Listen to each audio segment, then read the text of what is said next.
Hello, craft beer friends, and welcome to Season 11, Episode 5 of Tap to Craft Podcast. I am Denny Luce, coming to you from Boise, Idaho, and my partner in craft, the dog whisperer, and my favorite Florida man from Tampa, Florida, Mr. Kris McKenzie. How are you doing tonight, Kris? I am doing well. I was waiting for the other part of that And question. what is in your glass? There you go. So I'm doing really well this evening. In my glass tonight, I've got some beer from the west coast of the country. Enjoying a little bit of Fort George Interstate Combine Party, courtesy of you, Denny. Hmm.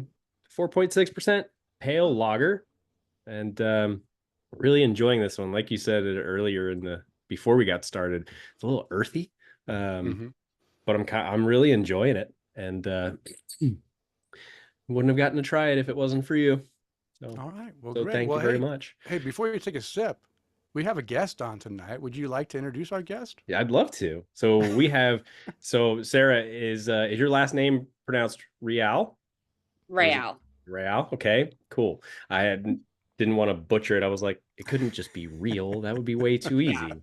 All right. So we've got Sarah Real with Hot Plate Brewing out of Pittsfield, Massachusetts. And Sarah, what are you drinking this evening? I literally just finished up a brew, so I really should be having a post-shift beer, but I'm having a black cherry seltzer. Okay. Listen, I've done that on the show too, where I'm just like, I just need to drink water today. It was, yeah, it's because it was unseasonably warm and it Hmm. was just a lot of, been like a 14-hour day. So Yeah. I was like, Okay. I just need refresh. When I get home, put on my pajamas and my stretchy pants. There Then you go. I All right. have some delirium red waiting for me. Oh, Oh, nice. lovely choice. You're going big when you go home. All Yeah, right. exactly. Just one, just one, and Hey, then just conk out. that's all it takes. That's all Uh, it takes. Yeah, I Well, think I think I have either a red or a negro or red or the black one, right? Is it negro? Is that what it's called? I think it is. I haven't I had can't that remember one. now. let's go with it. Yeah, yeah. So I have a couple of those nice ceramic. Well, I don't know if they're ceramic. They look like they're ceramic bottles in my beer fridge. So Yeah, I I love think I have they're glass in it and like painted. I don't know. I recently just got like a regular delirium one, and I was those. like, Hmm. oh yeah, they're ceramic bottles. And then I was kind of looking at it closer. I was like, I think it's glass, kind of painted. Yeah, they're going cheap. They're going Yeah, Listen, cheap. at about 9% after a while, it doesn't really matter. exactly. Well, Denny, what's in your glass this evening? Well, since you're drinking beers that I provide you, I'm drinking a beer you provided me from Nice. Maine Beer Company, the Lunch IPA, which is one of my favorites. And I only get this when nice people from the East Coast send them to me or hand deliver them to me, like you did, Kris, when you came to visit. And it looks great, tastes great, smells awesome, just like all Maine Beer Company beers. Just smell delicious, and it goes down pretty quick because it smells good, tastes good, and before you know it, It's it's gone. done. Yeah. Yeah. Yeah. Okay. All right. Well, we're going to get the show started, but before we get too far into it, we always want to let anyone new listening to Tap to Craft Podcast know what we're all about. We are an educational podcast focused around celebrating all things craft beer because we want to assist you, our listener, along in your craft beer journey and adventures.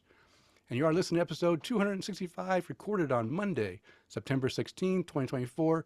And yes, we are live on Facebook. If you'd like to join us during our recording session, you can do that on the Monday prior to release at 8:30 Eastern Time.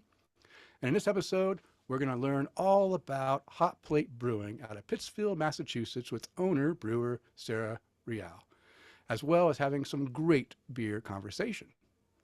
So I'm trying to think of, you know what? We're going to go right in. I'm going to get you right in the hot seat or Let's hot do it. plate, the hot plate Yes, seat. the hot plate. Yeah.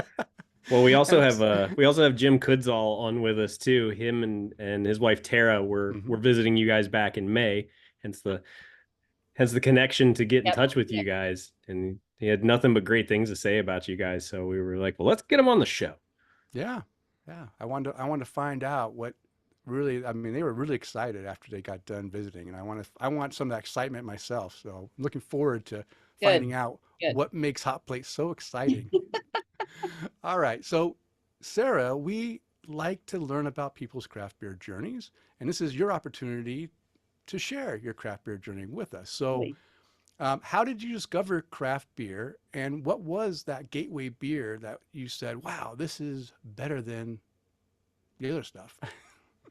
Um, I did not really grow up around beer other than kind of the Foster's oil can, Hmm. or my grandmother would always drink whatever was on special, so, it was Milwaukee's Best most of the Hmm. time. She'd have her coffee and a can of beer every morning. Wow.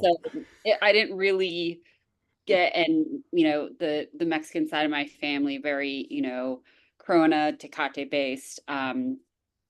My mom never really drank, so I didn't really get, exposed to a lot of different stuff, and I'm a rule follower, so I didn't really drink in high school. You're a good But girl.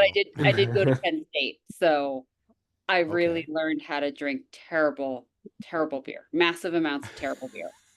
And that's where like a pitcher of beer was like, well, it's my cup. Yeah. It's a whole Hmm. pitcher of Yeah, beer. if you drink out of a pitcher, that is one beer. Exactly, exactly. I had one. Um, so at Penn State, like Yingling was our fancy beer, when we wanted Yeah, to, upgrade. And now I'm like, ooh, okay, interesting. if I have to. Yeah. But what kind of helped me experience more than what was out there was there's a bar called Zeno's, and it's more of a like a college professor bar, because like they have a huge selection and obviously like a little pricier. Though I was talking to someone recently and they said that it's kind of turned into like a bit more divey. I don't know if it's Oh. how it's changed. I haven't been back in a while. But they had a program called Around the World in 80 Beers. So you got a little beer passport, and that like some were printed, and then obviously a bunch of blank lines for things that were coming in. And I'm just super competitive. So I was like, Hmm. oh, well, I want this because you get a t-shirt that says you completed it and then your name on a plaque on a wall. And so I was like, yes, That's I am in. that's every Hmm. college kid's dream, a t-shirt and Exactly. your name on a plaque. I mean, that's Yeah. what you go, that's why you go to college, really. Exactly. And so I started doing that, and I still have my passport. So looking at it, I'm like, oh God, like what good beer was wasted on like I mean, I don't have an awesome palate, but I can at least enjoy different things now. But I think about like the great beers I had Hmm. that like I would kill to have now. So that, I mean, I didn't really know different styles and anything. So it was just like, ooh, this is dark, or ooh, this is super strong, or something like that. So I had no idea why I liked or didn't like something. So that was interesting to me. I also did my master's there, so that's what allowed me, when I got my acceptance letter, the first thought was awesome, because I got a scholarship. I was like, awesome, I got a scholarship. Literally the second thought was, oh, I get to finish my passport. I like where your So priorities lie. That's really, good. really good priorities. Um, How long did it so take you to finish the passport? I think 6 weeks. yeah, I think it was 3 years in total because like I didn't always have the money to go Yeah. and Yeah. stuff like that. I rarely wear the t-shirt. I still have it because I think about I'm like, this is the most expensive t-shirt I own. Like Yeah, I yeah, think that's a about good all the point. money I've spent. So I'm You got to afraid to frame it. put it like to wash it that something's gonna happen. So that's kind of what taught me about different beers and like what's Hmm. going on. And um I met my husband in college, and he was very much part of like um kind of that was when like the IBUs wars were happening, and Hmm. Eric Bastard was huge, and I was like, I don't Hmm. really like that. I don't understand. I didn't get it. And he, his desert beers, the Sierra Nevada, and I wasn't just truly understanding.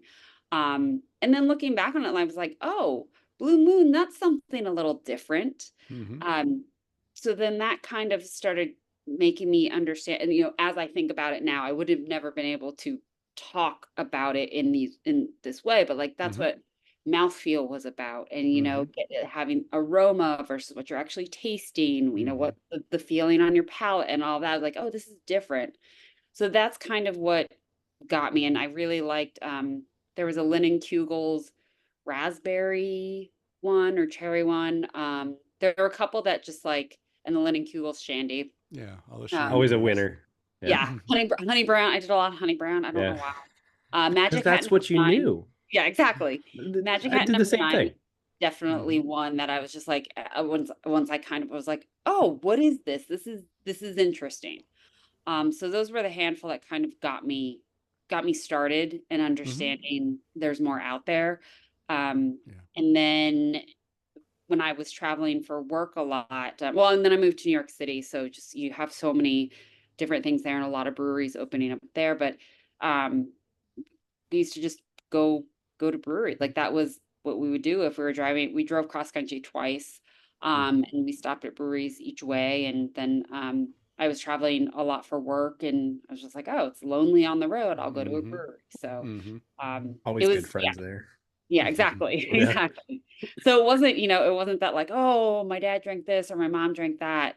It was definitely just like, I'm gonna dive in and see what it's all about. Excellent. What took you to Penn State for a master's degree?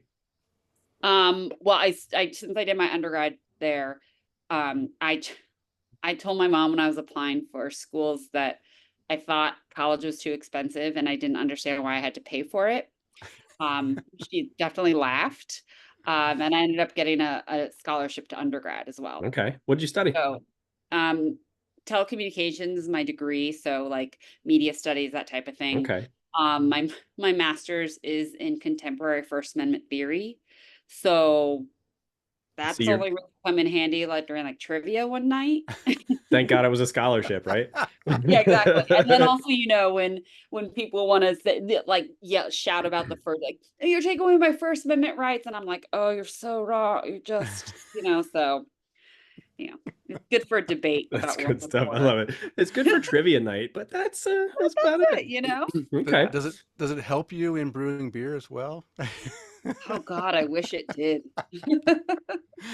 Oh, it's good contemplating thoughts while you're sitting there, turning, Exactly. Yep. Yeah.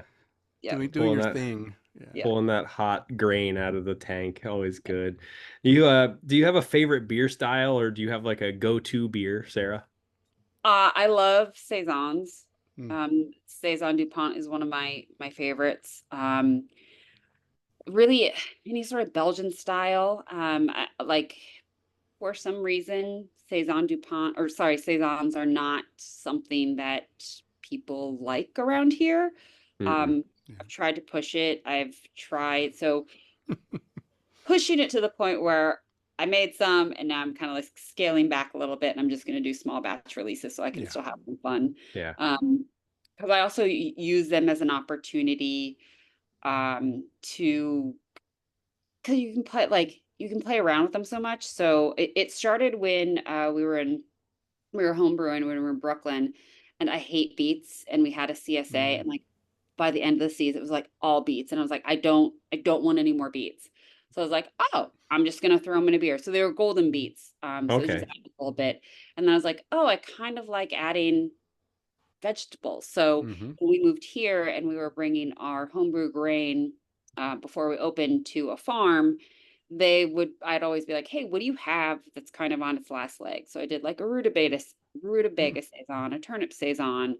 So just kind of doing something a little different. See like if those vegetables, like obviously not a ton, but if they have any true impact on the flavor. So yeah, I love saisons and Belgians. We would lovingly call you a weirdo then. Because there's Exactly. Yeah. only a few people really like saisons, and then I mean, it's just I want them all. Yeah, I also love saison because it's a style that is always different every one you drink, Yep. and I appreciate that. And Yeah. there's people, in fact, maybe even Tara. Does Tara like saisons or not? something tells me she doesn't. She Jim, if you're doesn't. still listening, can you tell Yeah. me tell us But if she does or she, not? but she tried a saison that was one of my former co-hosts opened a brewery in Ohio, and they visited it and said that the first saison I actually enjoy, and it was the same thing with Kris. Yeah. He sent us beer, and we tried it, and I like all saisons. Yeah, And she even doesn't like it. yeah, oh, she doesn't like saison, but Yeah. she liked John's saison.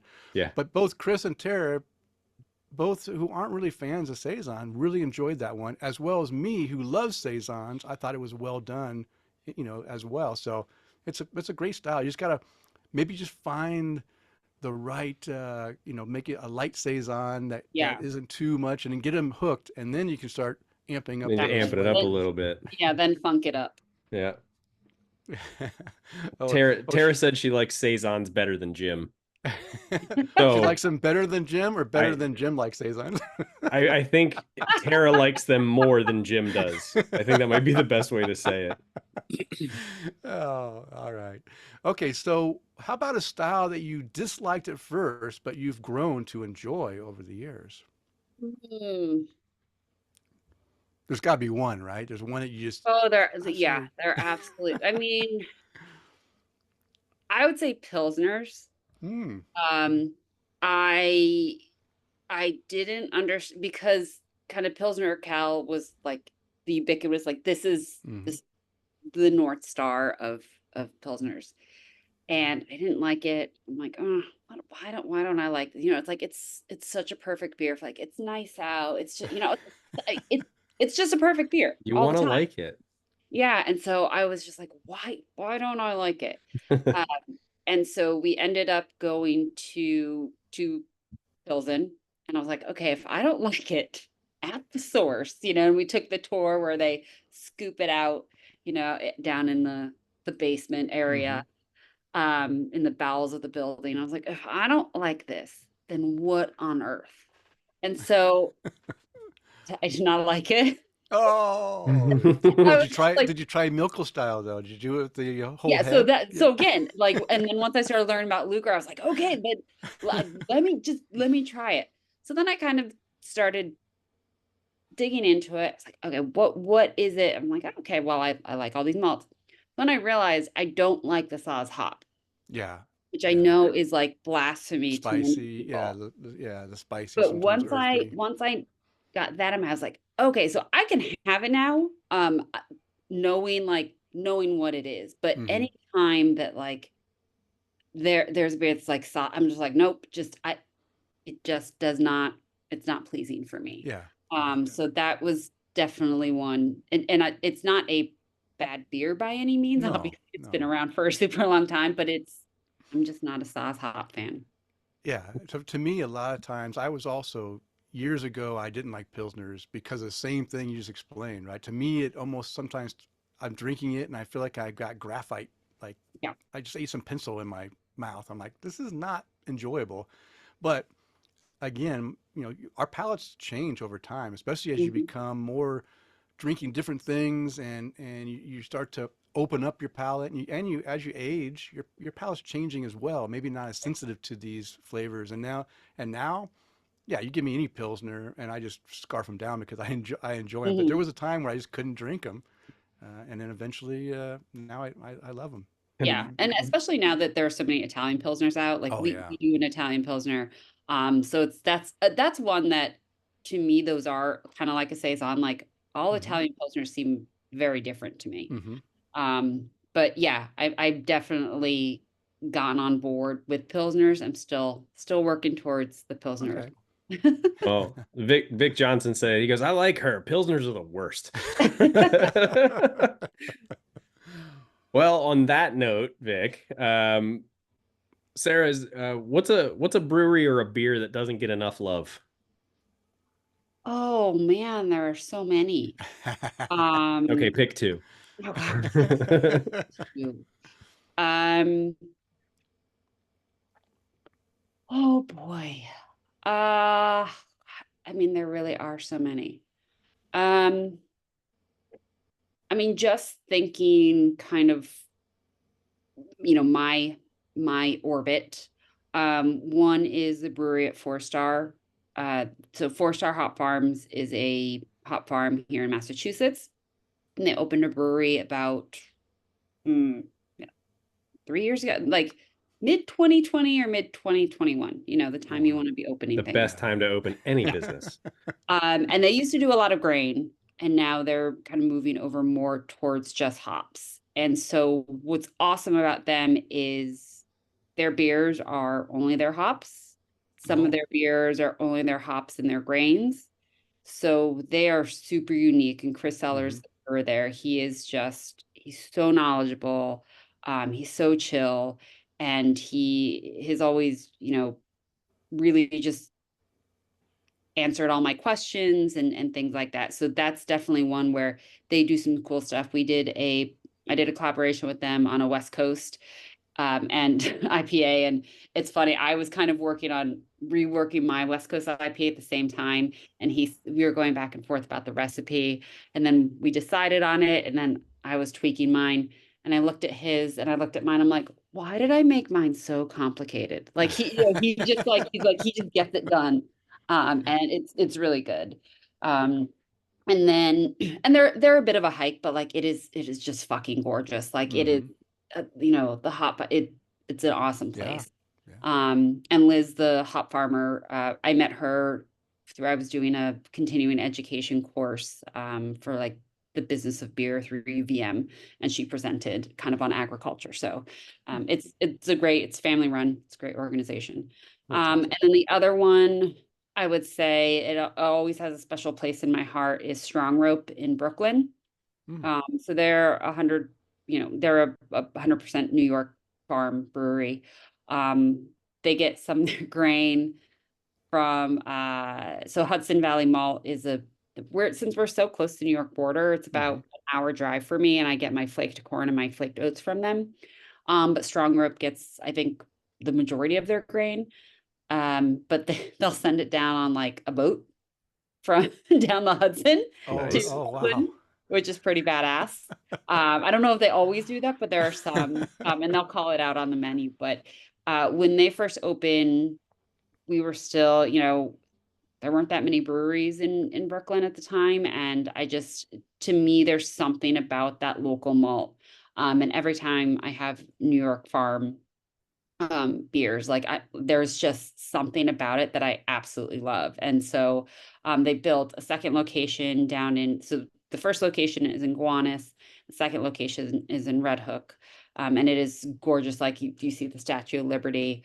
But I definitely think that they're doing some pretty badass stuff, and everything's just so crisp and clean, and I love it. Nice. Yeah. I mean, those are two breweries I've never heard of, and now you've piqued my interest. So I'm glad that you shared those.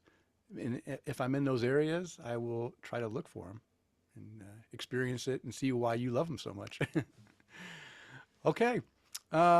Is there a brewery, beer, or style that is no longer around that you wish would make a comeback? A brewery, a beer, or a style? I give you three outs. Beer or a style. Well, I think I have answers to all of those, but beer, I will say Milk and Honey from Greenpoint Brewing in Brooklyn. Okay. What was Milk and Honey? What kind of style was it? It was it a golden? No. Was it a blonde? So a light ale? Yeah, it was a lighter ale.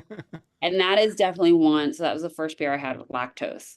And I was like, what is going on here? I love this.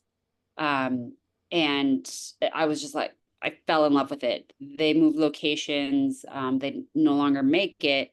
And what's interesting is, and I've always talked about that because I was like, that is kind of where I was like, wait, I can do this with beer. Oh, or like beer can be this. This is awesome. Yeah. And we were invited to the New York City Brewers Guild opening bash in February or March. And the brewer from Greenpoint was there. And I was just like, I was like, Milk and Honey always is just in my head as an awesome beer. And like everybody asked for it. And someone on the ownership team or someone within the organization does not like that beer. And so they don't produce it that much. But we were talking about, because I think they were doing some larger anniversary. I don't know if it was 10 or 15, and they were talking about bringing that back. So I haven't had it. I haven't had it in years. How about a collab with you and them, and you brew the recipe on, at Hot Point as a collab with them? That's what I was. I pushed them a little. I was like, hey, would you do this? Because we actually have a regular who lives like less than a mile away. They keep bees. And so I actually asked them, I was like, how many pounds of honey do you need? So I already used a bunch of their honey up for my Pride beer. So maybe it's a 2025 thing where I can Okay. use super local honey. So Yeah. Yeah. it's noodling around where I'm just like, how can I get my hands on some of it? And if I have to make it, all right. Well, it says a new recipe for 2022. It So says, and it sounds fantastic. It's a blonde ale, American blonde ale, brewed with New York State honey, chamomile flowers, and a charge of laurine hops.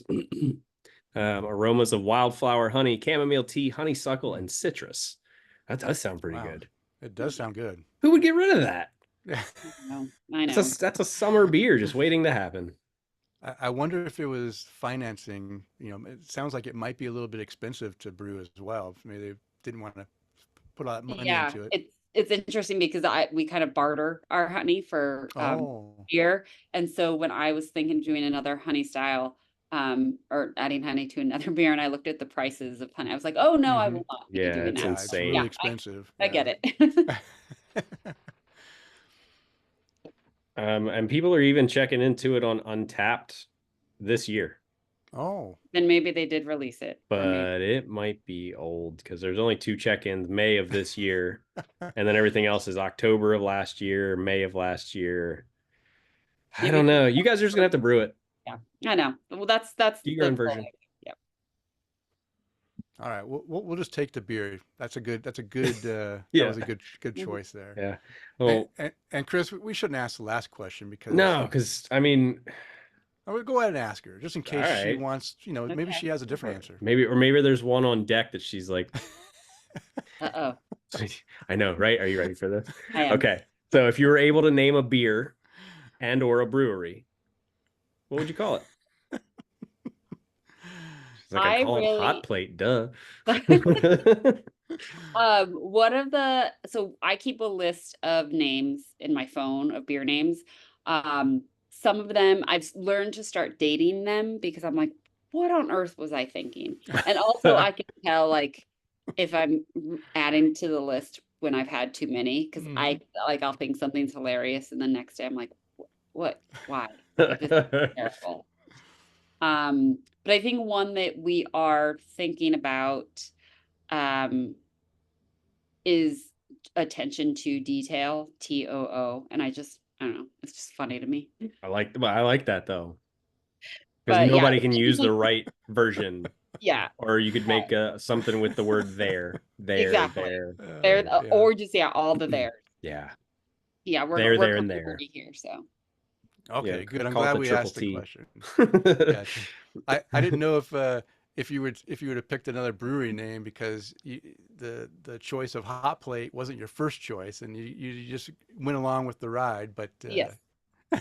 so, all right. Well, Sarah, that was wonderful to learn about your craft beer journey. A lot of great information, and you did great. Give you 2 thumbs up, A Thanks. plus. Enthusiastic thumbs up. Yeah. Yes, exactly. All right. So before we get into the brew buzz, first I just want to thank all of our Patreon supporters out there because this episode is brought to you in part by our satisfied Patreon supporters like Mike Allen, Bill Schlemmer, Kevin and Amanda Argauer, Mike Blanchard, Tara Carlson, Jim Kutzel, and Alex Fuchs, who are our virtual producers, and Tom Byrne, Jeff Seiler, Johan Halberg, Chad Massa, Mark Church, Eric Groundley, and Eric Scotty Ward, who want to buy us a virtual beer. If you enjoy the content we provide, we invite you to support the show by toasting your host or I just drew a blank. Toasting your It's right there. You just read it. Buying a virtual beer or even becoming a virtual producer. You can explore the options on our support page by visiting patreon.com/tapthecraft. Okay. Yeah. Well, I don't like to just read it. I have it memorized and then I all of a sudden blank out. I do, kind of. I do. Okay. I also just want to let everyone know we do have, tonight we have Sarah and Hot Plate Brewing. We also have a number of other breweries we'll be interviewing here in the next 3 or 4 shows. I think we have one more added that I didn't put on the list yet. But we do have 10 Cannon Brewing out of Gainesville, Virginia, coming on September 30th. Mother Earth Brewing right here in the Boise area on October 14th. Bert's Brewing in Garden City, Idaho on October 28th. And I think the next one is White Dog Brewing in Boise, right? November 11th. I just put it on the White Dog. Yeah, so we've got 4 more following up our first. You're the first in line, Sarah. So Yes. you're the I'll first set the bar very medium. no, you're setting it high. These guys are gonna have to come with their A game already. I Yeah. already tell. Yeah. So, and one last thing here, I want to let everyone know that we do have a contest for our last tintackers.com Yeah. prize pack. You guys got to think of Kris for a new Untapped username. We've had some good ones so far, but they all have numbers in it. He wants to get away from the I numbers. gotta get rid of the numbers because the old. So my username on Untapped is MCK because my last name is McKenzie and 1345. It's an old address of a house that I owned in Ohio almost 10 years ago that I It owned means with nothing to him now. that I owned with my now ex-wife, and I'm just no. It's just not working. Yeah, yeah, we need something else. So Yeah, yeah. So if you can think of a good username and Kris chooses it, you'll be the winner of our next tintacker.com prize pack. All right, now it is time for the Brew Buzz, and the Brew Buzz is devoted to discussing various beer-related topics. And this week we learn about hot plate brewing, and we're all excited to do this. So we first found out about hot plate brewing when a couple of our listeners visited, which is Jim Kutzall and Tara Carlson. And as soon as Tara left, she wrote us about her visit and was so excited. And she said, "Hey, I want you to interview Hot Plate Brewing because they had a great time." She said, quote, "I was so impressed by the inclusiveness and the beer was lovely." So here we are. I reached out like as soon as Tara sent me the message, I went on the website. I sent a message saying, "Hey, we just heard from a couple listeners. They loved your place. We would love to have you come on and talk about Hot Plate Brewing." And you responded back, and you were busy, and it took a little while, but it's okay. Summer is a busy time for all of us, and now it's getting into fall. We can settle down, and now we're finally here. So let's find out about Hot Plate Brewing. So here's the first question. What is the story behind naming the brewery? What in the world did Hot Plate Brewing come from? Yeah, it's funny because whenever I would think about like, in my dream of dreams, like what is my brewery? When I build one, what's it gonna be? And like I always drew a blank. So when I was finally like I the journey for me started one of our cross country trips. We had stopped at New Belgium Hmm. in Fort Collins. And that was before like, I mean, it's a gorgeous campus now. It was when it was still, it's really small, tap room. And that was one of the first handful of breweries I'd been to. And I was like, oh, this is awesome. Whatever this is, I want to do this. This is so cool. And I didn't know really what this was or any of that. But my husband being, or at the time, who was my fiance, being for once the logical one in our relationship, was like, maybe we should use the degrees we just earned. I'm like, oh, fine. So literally, but like that feeling of what that was always stayed with me. And so as we kind of just, traveled and went to breweries, I was like, oh, this is interesting. And I always just wanted to learn. I love cooking, I love baking. So to me, that was the next step in alchemy and just understand that. And I've always loved science and chemistry. And so I was traveling a lot internationally for my job, and it gets exhausting. I was gone for a week or two, at least once a quarter, usually every other month. Sometimes I spoke the language, sometimes I didn't. So it was challenging. So I would just go and be like, okay, well, let me just learn about European beers. Let me just learn about all these things. And so I would find pubs, I would find breweries, and just kind of buckle down and try and understand what was going on. And so I was getting exhausted by the travel and just like, oh my God, what is the next thing in my life? And I joined a book club, which was kind of not my choice. My husband is an avid reader, and he Mm. also writes fiction on the side. And it was kind of a group of the kind of the wives and girlfriends of a bunch of our guy friends. And I was like, fine, I'll join. But I was like, I don't really read fiction. I love learning. I love, give me any sort of nonfiction and I will just eat it up. So I was like, fine, I'll join. but our first meeting, first and only, as it usually goes with book clubs, our first meeting was at DSK, which is a German beer hall in Brooklyn. Oh, and so I was like, fantastic, I am on board with this. And we didn't really know everyone, so it was kind of like, go around the table and say what you do if you would like, money were no object. And so you had the people, I'd go to Tahiti, I'd buy a house and all this. And I was like, I'd start a brewery. And I was just like, where did that, it just came out. Like, I was like, oh, okay. And then we kind of had our meeting and I had a couple liters of beer. I came home and Mike always tells a story much nicer, that I came home and said that I wanted to start a brewery. I definitely like struggled with the key in the door, barged in, and I think like shouted like, we're starting a brewery. And it's just We're like, brew beer, Mike. yeah. So I luckily we had a really awesome homebrew shop around the corner from us. That unfortunately they just announced that they are closing in October. But they used to have classes there. So it was honestly like Brewing 101, and then it was a yeast class, and that was this, and then just continuing to go on and learn and all of that. And I didn't really. I was like, I can't. I don't have the money to build a brewery. I don't. How am I supposed to leave the city or start a brewery in the city? And then as soon as I was like really getting into it, and while I was traveling, Mike started home brewing, and then he was kind of like, it's not, you seem to like it a lot more. And he's also very nice. He said that I was better at it, which I don't think so. But he's just like, okay, you can do it. Here, I bought all the stuff, you can do it. I was like, fantastic. But we would still homebrew together. So once I was getting really, really serious about it, I'm like, I wanted this needs to be in the next chapter of my life. The gas got shut off in our condo in Brooklyn. So we did not have heat, we did not have hot water, and we could not cook on our gas stove. So I had felt that I kind of already put the dream off for, 15, 20 years. And I was like, nothing is going to stop me. So I went and got a hot plate so we could still eat. But then I was just like, well, I'm just going to brew on it. And it was terrible. Like you bring like one gallon of water to not even a boil. It was really, really hard. And we lived in that situation.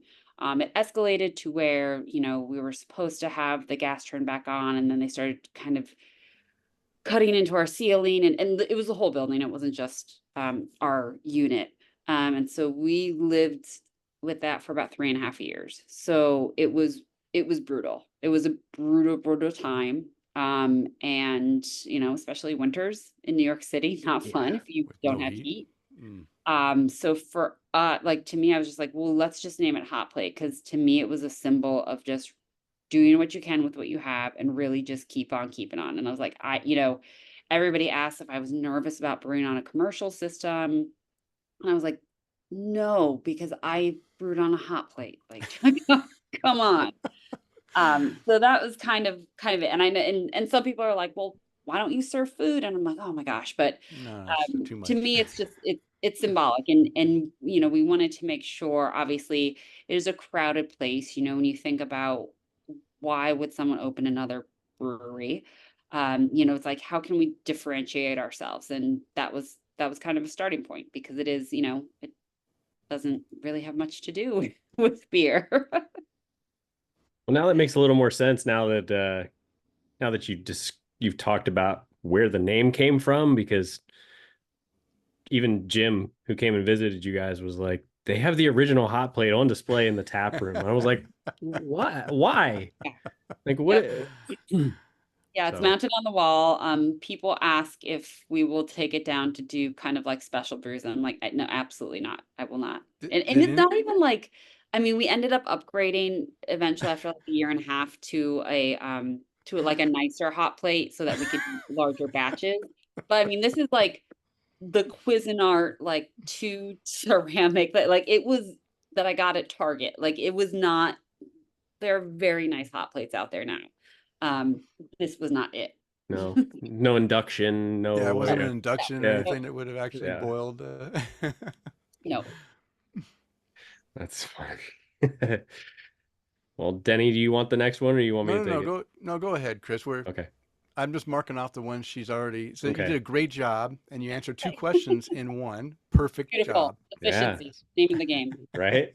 Well, what brought you guys to Pittsfield, Massachusetts? And what, I mean, is there anything that makes the location special to you guys? So we had kind of started like once, once I declared that we were doing this and Mike came along for the journey, um, we had already started thinking about how we were going to make an exit from the city. And we had kind of been doing a lot of, um, weekend trips upstate and, now where I am in the Berkshires, upstate is not upstate. Upstate for New Yorkers, New York City resident, that's like Hudson, which is actually south of where I am now. Mm. So, a few hours outside the city. And we really like that. We're like, okay, we could still get down to the city if we wanted. Again, had no idea what we'd do with jobs or for money or anything like that.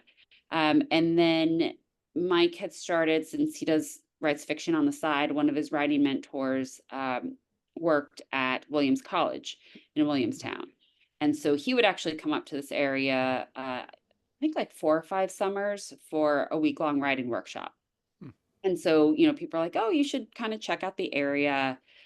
And we were kind of like, I don't know. I never wanted to settle in Massachusetts. So I was born in LA and we moved to New Hampshire when I was 8 because my mom wanted to see trees. And I just kind of Mm. always hated Massachusetts. I'm not gonna lie. Mm. It was really the license plate is what gets me. It's so boring. But Boring. yeah, that's just where it starts. You can see trees anywhere. Yeah, exactly. Yeah, exactly. So I'd never really come out this way. And I always thought like, oh, if I leave, like I'll go back to New Hampshire or even Vermont. But we started looking around and so I still have my day job and that's in consumer insights, and like market research. So I kind of started digging around of like, who is the consumer in Massachusetts? There are 225 breweries. Why are there only 5 in Berkshire County? Mm. Just thinking of like, okay, there's definitely a hole in the market. Why? Wait a minute, back up. 225 breweries in Massachusetts? Mhm. In that That's a tiny lot. little state, that's a lot I of know breweries. that's a lot. That's a lot of breweries for that. Yeah. Yeah, and there are only 5 in the Berkshires. 5 in, yeah. So it's a good spot to open a Yeah, brewery. exactly. So we kind of started looking around and again, we had to realize there were some places we looked and we realized like if we move, like we are moving our life. So we have to want to live there as well. It's not just Mm. about the business. So, we started looking at buildings and again, what all made this possible was COVID because we were not going out. So we were forced to actually sit down, write our business plan. Mm. We could take our day jobs with us. And so that allowed us to, continue to make money while trying to build this up, and not just throw it all in and be like, you know, I guess we just have a part-time job or something. So we reached out to an organization or heard about an organization called One Berkshire, and they are kind of help bring businesses to the Berkshire. So they just connected us to different people. And we found out that Pittsfield is a gateway city in Massachusetts. So there are a handful of gateway cities, and it's really just a city that needs some love to come back. Mm. It's a former GE town. GE left and Oh. kind of left it in shambles. So you have, Mm. the traditional or historic, depressed area when a giant corporation leaves. And so the infrastructure is here to come back. And there is a downtown and, there's a lot going on, but, we saw potential. So because it was a gateway city, we were able to get some favorable grants and loans, to help with, equipment purchasing and the space that we got. And so, for us, it wasn't necessarily like, oh, we were ride or die Pittsfield. Like we just made a business decision. Mm. Which I'm my husband is the creative one. He's the one that, makes everything look nice. I'm much more practical and logical. And so I was just like, let's do this. And, if it fills our heart later, then that'll be it. So Okay. Well, excellent. Hey, it makes sense to me. Go where you're needed. mhm. And it's a nice area that is trying to bring business Yep. and make this small town thrive. It's kind of like the same story of Braddock, Pennsylvania, when all the steel left Mhm. and it was a dead town and they're trying to revitalize it. And they did a similar thing, right? Trying to bring people in, business incentives. The Brew Gentlemen opened up their brewery there, um, which I, which has expanded since then, I believe. When I visited there, it was already doing pretty well, and I kind of see this as a similar thing, right? Bring in Mhm. the brewery, and as the town flourishes, then more people will come in, and you flourish as well, Yeah. which is Yeah, because we had, I mean, part of our ethos is being there for the community. mm-hmm, So we knew we did not have the finances to be the first place, to be a magnet mm-hmm, in something that doesn't have. So Pittsfield was kind of that middle ground again, yeah, because they have the city infrastructure. They have all these things. We just kind of need to push to make it okay to come back downtown. And mm-hmm, you know, parking's always an issue. And mm-hmm. it's funny because like coming from Brooklyn, I'm like, I would drive around for an hour looking for a parking spot. Like you can't walk 3 minutes from the parking. So it's again kind of meeting people where they are and not taking my city bias too seriously. So Oh, that's funny. So it's interesting that you mentioned your ethos. So what is the mission of Hot Plate Brewing, and how do you differentiate yourself from other Massachusetts breweries? yeah, so we have three pillars, craft, community, and conservation. Craft, not just beer, obviously that's one of it, but Mm-hmm, also, we're in the Berkshires, there are lots, there's a huge artistic community. So how can we partner with, people to hone their crafts?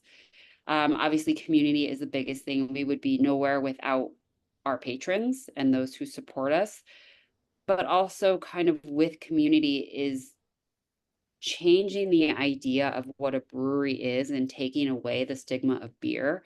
mm-hmm, Um, and that bringing that kind of the pub culture here. In England, you can go have a couple of pints and still go to put your kid to bed. You can go yeah. home and make dinner. You don't have to go out and rage. And obviously, people do.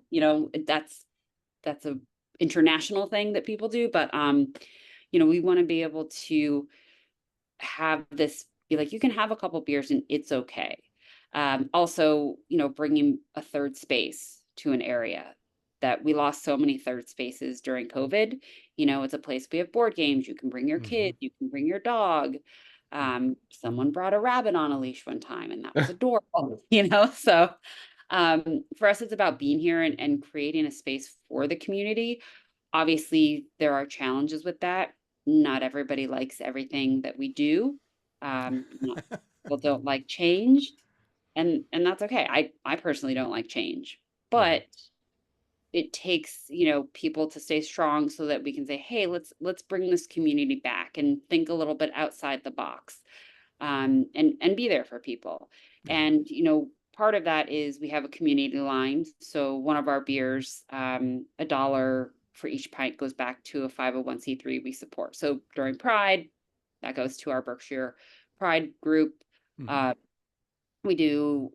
I did the Earth to Beer campaign. So $1 from that beer went back to Roots Rising, which is educating youth about farming and agriculture. And then last winter, we're expanding now. We're actually starting here in the fall, for the Hearth to Home. So it is that's what we named it, but it is for heat and security people Mm-hmm. in Pittsfield and surrounding area. It's an interfaith group, so we have a ton of churches around. So a Mm-hmm. bunch of different religions get around to support and fundraise so that people can have help paying for their oil or their Mm-hmm. electric or heat. Yeah. Last year with that group, we were able to raise, not just us solely, but everybody and the events we did, we were able to raise $13,000. So we're expanding the campaign and kind of having it be 6 months now, 6+ months, because our goal is, within a few years to be able to heat every home in Wow. the city. Right. Obviously living without heat and hot water, Yeah. that's something Yeah, that's, it's very dear to you. yeah, Yeah. and we know how psychologically Mm. traumatizing it can be. So that I make a beer, it's a habanero chocolate stout. So Oh. we kind of eventize around that. But again, so it's not just That's having heating people, oil too. yeah, exactly. So it's not just about having people, come and utilize our space, but us, reaching out to the Mhm. community as well in a meaningful way. And then conservation, obviously, beer is a very intensive resource or uses, a ton of resources. So what can we do to kind of change things, do things a little differently? And then, you can send spent grain out places, reusing hops, that's not something, you can generally do. So how can we use fewer hops, or how can we get our Mm. hops locally because, it's less of a carbon footprint and things like that. And teaching people, terroir is such a talked about term in wine, but people don't really talk about that in beer. So let me tell you why my beer is a little different, because I'm using local malts or Mhm. local hops. So and then, I mean, Mike and I have always been, trying to be environmentally friendly. So given what we do now, how can we reach out to farmers? How can we work with local resources and things like that? So Yeah. Do you guys ever look for other organizations to collaborate with to reach out to the community or better uh like kind of better yourselves or better the craft beer community that can also go out and help other organizations? That's kind of like a broad question, but yeah, no, I mean, uh, I'm very active in Pink Boots. okay. So we try and do what we can through there, as well as the Mass Brewers Guild. And there are a lot of kind of wonky laws on the books that don't help breweries in Massachusetts. There's no happy Mm. hour, so I mean that kind of hurts everyone. Oh. Uh, Really? yeah, it's Can't offer discounts on beer, huh? cannot offer discounts. And the other thing is, wineries and cideries can sell at farmers markets, but breweries cannot. So again, if you're Mm. talking about farmers markets and producing things, it's like, okay, Mhm. let's change this. I'm not selling you to drink it. I'm selling you a 4-pack to take home, just like you do with your wine, cider, your kale, your broccoli, all of that. So trying to work at the head of the Mass Brewers Guild is awesome. She's fantastic. And so, I've worked with her, like she's moderated some panels when we're doing a women in beer event here in the tap room, or other things. So I try and work with, because I still have my day job, my time is limited. So I'm trying to work within the groups that are already set up and doing a great job, and trying to do what I can to be part of that. That's All pretty right. awesome. Uh, part of your one of the things I wanted to ask is, Tara mentioned specifically that she felt like, inclusiveness when she visited Hot Plate. Can you can you comment on how you make people feel inclusive when they come visit your Sure. brewery? Looking at the space was a really important thing for us. Having gone to a lot of breweries and pubs on my own, and understanding, kind of have to have your head on a swivel. If it's dark, you don't exactly know Oh yeah. what's around the corner, things like that. Um, but again, also thinking just beyond that. So we're lucky that we have a ton of windows, so it's very light all the time.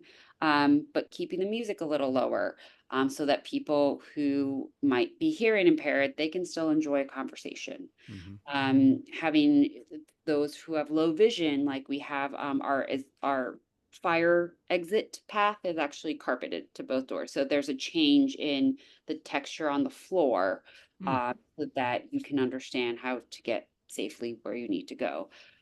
There is a lower part of our bar that is, the height for a wheelchair. So if Mm. someone, that's not an experience that many people who are wheelchair bound can have. They can't, we're so lucky that we can just walk up to the bar and sit down and be like, order something. Yeah. That's not experience. So we made it wide enough so you can sit with someone who's not in a wheelchair. But making sure that that was kind of accessible for Hmm. people, if they choose. And again, just having, different kinds of music and different events. And, we try and keep an open mind. We'll try almost anything once. But again, it's just also when someone wants to really talk about beer, let's really talk about it. If they don't want to, if they don't like something, fine. Everybody's palate's different. Mm-hmm. Not going to judge you if you don't like a beer. Cool. Like, it's just, I don't judge. Yeah. No, That's excellent. pretty awesome. No. Yeah. And that is great. there's so many simple, like little things Yeah. that you guys do that makes it a little easier. Like I'll go into places and go, damn, the music's just so loud in here. Oh, yeah. Like I want to be able to hold a conversation and to think about it going, well, it makes it easier for maybe people who have that impairment to just have a conversation. And I'm like, I just do it because I want to be able to hold a conversation. Or the difference in the floor. That's amazing that you guys have thought about that. Like when we do trivia, we have 2 TVs, and so we like make little PowerPoints. And so there's also, if you are hard of hearing or deaf and you still want to do trivia, you can come and see it. So it, kind of just helps a little bit that. Again, there are obviously improvements we can make. It's not perfect in any scenario for total accessibility, but it's at least a start. Yeah. We're always welcome to feedback. Yeah, no. I think you're doing more than most do. And I applaud you for that, because some of the things you mentioned, I didn't even think about. Yeah. But yeah, the change in surface for sure would help people find the right way to get to the exit. And the music thing, I am sensitive to overstimulation of sounds, and we'll ask to turn the music down, and they turn it down, but it's still not down enough. Yeah. Yep. So and nothing's worse than just because leaving, going and having some beers, leaving the place, and you get home and your voice is gone because you just had to talk loud just to be able to hold a conversation. Makes it makes me want to leave, enjoyable. honestly. Yeah. Because that's part of my favorite parts about the craft beer community is that community part, that just sitting down, the relationships. I mean, I got my first job when I moved here to Florida because of beer. I was in a brewery. I met a person. That person led me to an interview, and I got my first job. So I was like, there's so many things that I've done that have just been related to beer because I sat down and was able to have a conversation with somebody. Yeah, we have a band that actually formed by they got to know each other here at the bar. And then they've kind of also formed like a kind of a little booking group. So we'll do once a month, we do punk and emo shows with that group. Nice. And at the bar. So it's cool. Awesome. Well, this one, I like this one, Denny, because this one's in depth. Like, yeah. So if you look at your, what was your initial business plan, and what do you guys think your plan is over the next several years? You can keep it. You don't have to go in detail. You don't have to get too crazy. Yeah. Like, I know that talking about row E or column E, row F. Yeah, we don't do subsections here. Yeah. This is generalization. Yeah, it's like we wanted to brew beer and make money. That could be the first. No. The first goal. They didn't want to make money because they wanted to heat they're working full time and brewing beer. So they knew it wasn't making money. Yeah. A lot of it ended up being what we are doing now. I think because we're both extremely stubborn, and we didn't have like a bunch of investors that had a say in things. It was, for better or for worse, our decisions about stuff. I think we definitely didn't plan on, we were going to do canning and distribution in like year 2, maybe. We started at the end of year 1. So that's something that definitely changed. And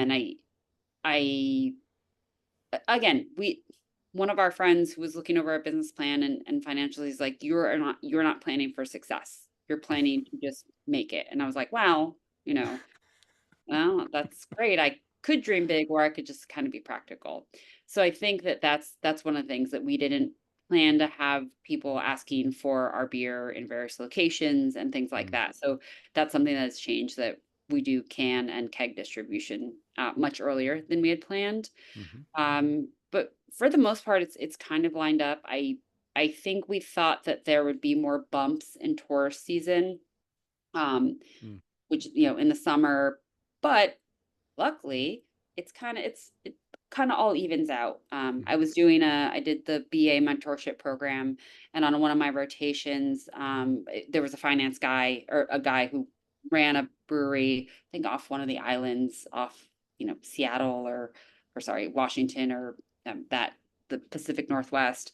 And he's like, I am a seasonal business. He's like, half the year I'm in the red, half the year I'm in the black. Mm. He's like, if you're in that, he's like, you got to prepare for that. So that's how we kind of plan things. And we've seen, yes, there are some bumps, but it's evened out a little bit more, which is nice, because then, you're not freaking out as much. But yeah, those are kind of the two big things, like what's changed versus what our original was.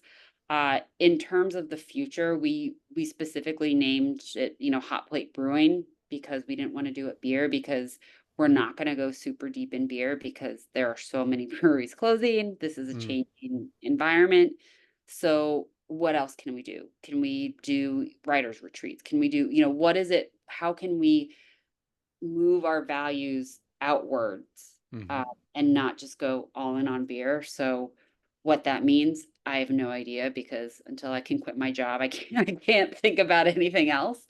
But we hope that we can, continue doing what we're doing. I hope I can make a saison that people like. But also just, continue to do meaningful collaborations. One of the things I'm excited about upcoming, we're doing a collaboration with a brewery for Puerto Rico, Mm. for a festival that Roundhead Brewing in Hyde Park, they're a little more east, um, that is putting on. So it's a Latina brewing fest. And so bunch of people are doing collabs. And so we'll be doing, it's the end of October.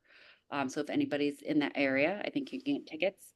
But it's again, working with people and bringing this culture together. And I grew up, I'm half Mexican, but I grew up deeply rooted in that culture, and so that it's very meaningful to me. And my dad was part of that generation that he needed to be white, so he did not speak Mm. Spanish to us.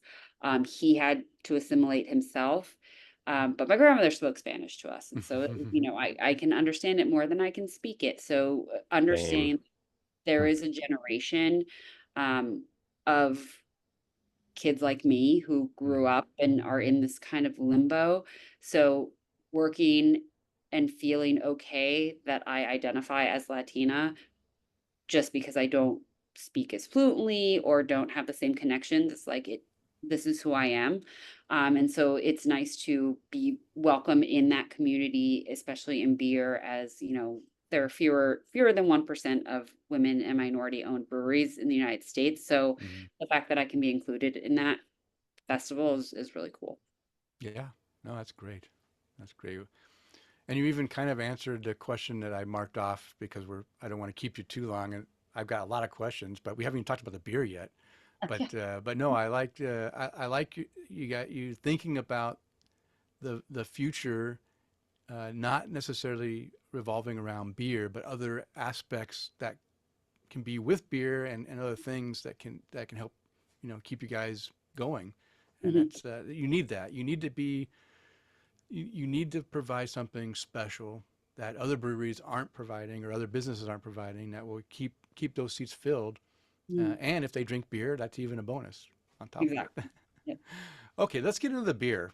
Yes. We haven't talked about your beer yet. So first off, I just want to understand: is do you, as you are the main brewer at Hot Plate? Is that I correct? am the only brewer. The Yep. only brewer. So does Hot Plate Brewing specialize in a certain style of beer, or do you kind of like have a widespread variety of beers that you like to provide to your The consumers? goal is to be widespread. Okay. And again, this is, think about like business plan, what we are now, going going out of the gate, and for the most part still stick to this. We wanted to split the tap up into thirds. So that Hmm. the first third is more European styles, malt forward, a little more affordable to make. We are right next door to the police station. Oh. So in my Oh, head, boy. Yeah. Post shift logger type of thing. Though again, I should not judge because they come for some of the more interesting stuff I put on. Oh, good. But that again, we are in a city that has limited income. Yeah. And we're not battling AB InBev, but we are battling for attention to the consumer who would rather go buy a 30 rack and go Yeah. home. Yeah. And so we knew that because we want it to be a community place, we have to have something that drinker will come and enjoy. Okay. So that's where we have a cream ale that's where that lives, that kind of, and then Ooh. the middle part's going to be whatever's popular right now. So I make one New England IPA. I make it begrudgingly. Treehouse is huge here. Yeah. They do a fabulous, I'm not going to pretend that I am You're not gonna Treehouse. They yeah. do a great job. But it pays the bills, it gets people in here. So I had to, again, I had to do it my way. So that's kind of where that lives. And then the last third is more of where I get to play, more of the experimental stuff. Yeah.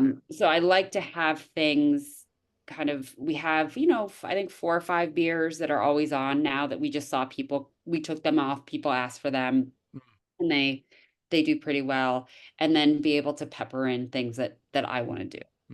Denny, is she looking at our questions right now? Because she answers the question we ask her, and then she half answers the next one. I just think she's. Can you just tell good I'm an at bringing overachiever? Well, you're doing a great job, and Making our job easy. I feel bad because I don't want. You said you were tired, and I don't want to keep you forever. But I'm having such a great time learning Let's chat. from you. So I we're gonna chat a little bit more, and then we'll let you go. Absolutely. But yeah, this is the meat of the the beer. We're talking about beer now. Exactly. So. Yeah. All right. Well, All right, Kris, you're next. I mean, do you have any flagship beers or core beers, and what challenges do you guys see in keeping those beers available to your clientele? Yeah. So we are we have 2 that often people come in for. So one is a chamomile blonde ale. Again, kind of learning what I liked about. Sounds familiar. But yeah, that's funny. So that's it's the first recipe I ever wrote. It's the first recipe that I use lactose in, and heavy on the oats. And it's something that I so many times tried to redo it, and it just ended up coming back to the way I wanted it. For me, it was very important to have a beer that was not aggressive. And when we would do our tasting parties, unfortunately, it would be very gendered of the guys in the relationship would have the beer, their wives would bring wine. And I'm just like, hey, we can do this. Come on. And so for better or worse, people would be like, oh, I don't like beer, but I'd actually drink this. And we still get, and it is the one beer my mom has had, I think a full ounce of maybe. She does not drink beer. She shudders at the smell of beer. And it was just she's like, oh, that's quite nice. So we get that when people are like, I don't like beer. I'm like, just try this. So that one, a lot of people come in for. And then the Belgian Golden Strong I make. Again, I just love Belgian beers. We had that on when we opened. We took it off. The person who was running for mayor, who is now the mayor, that's his favorite beer. So we are obviously keeping it on as long as he's in office. And you got the cops next door too. I mean, exactly, make sure everybody there is just covered. Yeah. You're fine. And then we have our cream ale is always on, again, for the people who come in and don't really understand what a brewery is or just want something clean. We have an Italian Pilsner that, again, that was just going to be a one deal. But we sponsor an over 40 soccer league and they all love it. So I'm just a 7-barrel system with 6 unitanks. So again, answering the next question. So dedicating a tank or two to lagering, it eats up a lot of my space. And I was having to lager the next batch of that Italian Pilsner as well as my Oktoberfest at the same time. And I was just losing my mind because I was basically down to 4 tanks. So those are kind of the ones that are pretty standard. The New England I do, again, that's kind of flagshipy. So, but yeah, then those are kind of the core ones. So pretty much only the last four taps you get to play with. Everything else just sounds like it's the core beer. Oh yeah. Well, we have, yeah, four, and then well, I do have a nitro line. So Oh, sometimes I'm like, what can I do interesting on that besides a porter or a stout? So that was I do want to throw at some point, I do want to throw the chamomile blonde on there just to yeah. see. Well, I want to make a batch that is carved appropriately. But we'll see. Well, especially if you're heavy in the oats on it already, and then you're going to run it on nitro, Yeah. like that's just going to be a pillow in your mouth. Yeah, exactly. Yep.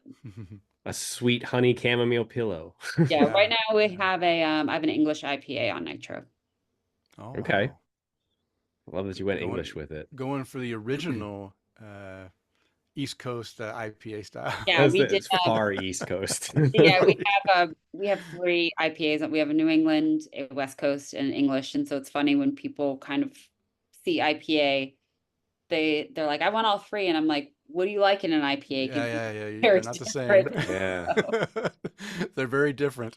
I love that you can kind of educate in that too, right? Because you said it, your town isn't really like that craft beer go-to town. Like you got Mhm. the over 40 soccer league who, okay, we'll go for the cream ale because it's something clean, and you can have that education option too. I mean, that's Yeah, basically what we live off of. yeah. Well, how much beer do you guys brew in a year? So last year we did almost 500 barrels. Oh, nice. I think Wow. I think we're almost to that now. Just with distribution, it's really picked up. So uh yeah, what core I'm like, do I need to file my TTB report? I'm like, that's usually that's the only time I really pay It's every attention to it's every how much I quarter though, put in. right? Yeah, every quarter. Yeah. I was like, oh my gosh, is it time yet? No wonder you're Yeah, working yeah. 14-hour days. Good Yeah. Lord. I mean, for you, so I mean, you're still working full time, Mhm.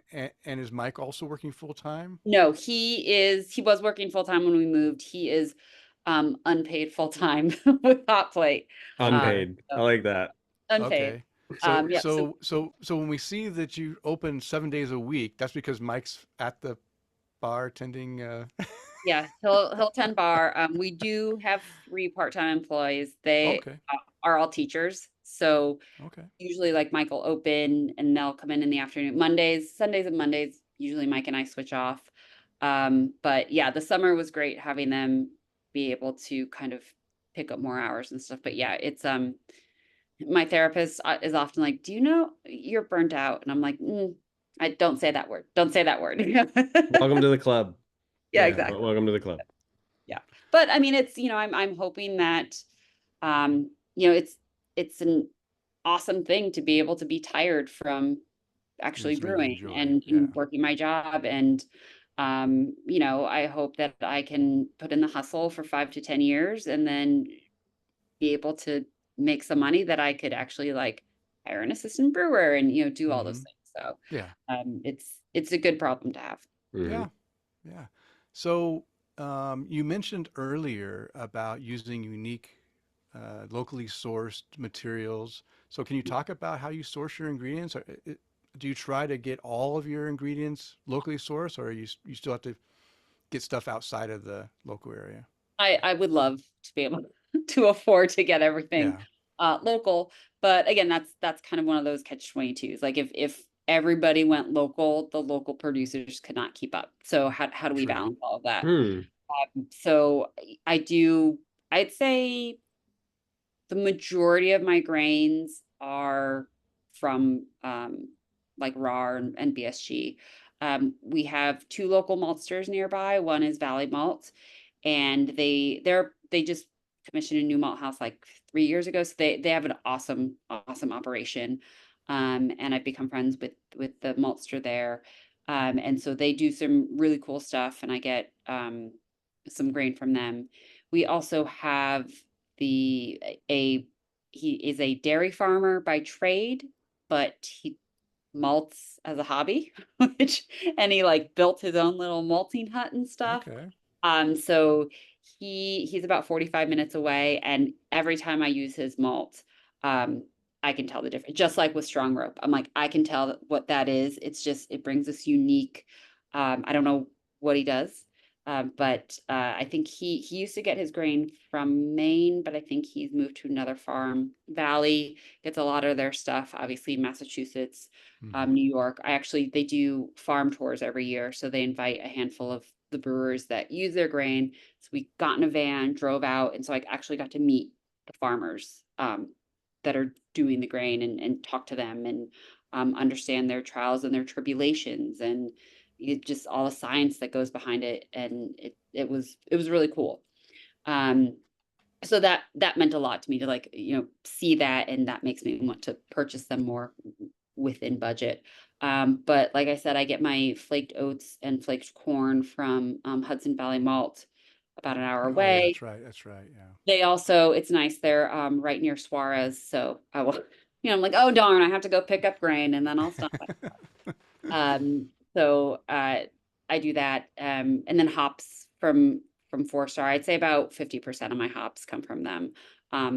They are a premium price, but again, I use fewer hops just in general.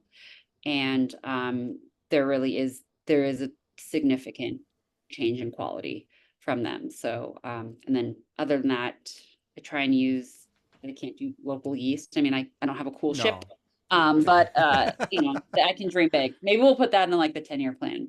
Yeah. Put that thing up on the roof. You'll be fine. Yeah, exactly. But again, like the first year I did our jalapeno pale ale, I used all local jalapenos. This year I had to go commercial because I realized waiting for pepper season to come and then releasing the beer later was a little bit of a conundrum. But my best friend lives down actually in Florida, in Winter Garden, and because the jalapenos were out earlier this year, or just not this year, but every year, the farm where she goes to get a lot of her fruit, I'm going to talk to them next year about shipping their jalapenos up so that I can kind of stay on the same timeline, but have it come directly from a farmer. So well, if you come down to visit, let us know, because Winter Garden's probably 45 minutes from me. Yeah, I mean, her brother lives in Tampa, so yeah. Well, he's a cool guy. I like him already. So with the craft brewing industry has been mainly male dominated, Sarah. We get excited when we get to see female brewers, owners step into that business and succeed. So what kind of support have you guys gotten from other women in the industry? And is there anything else you want to share to encourage other women who might be thinking about jumping into brewing? Yeah.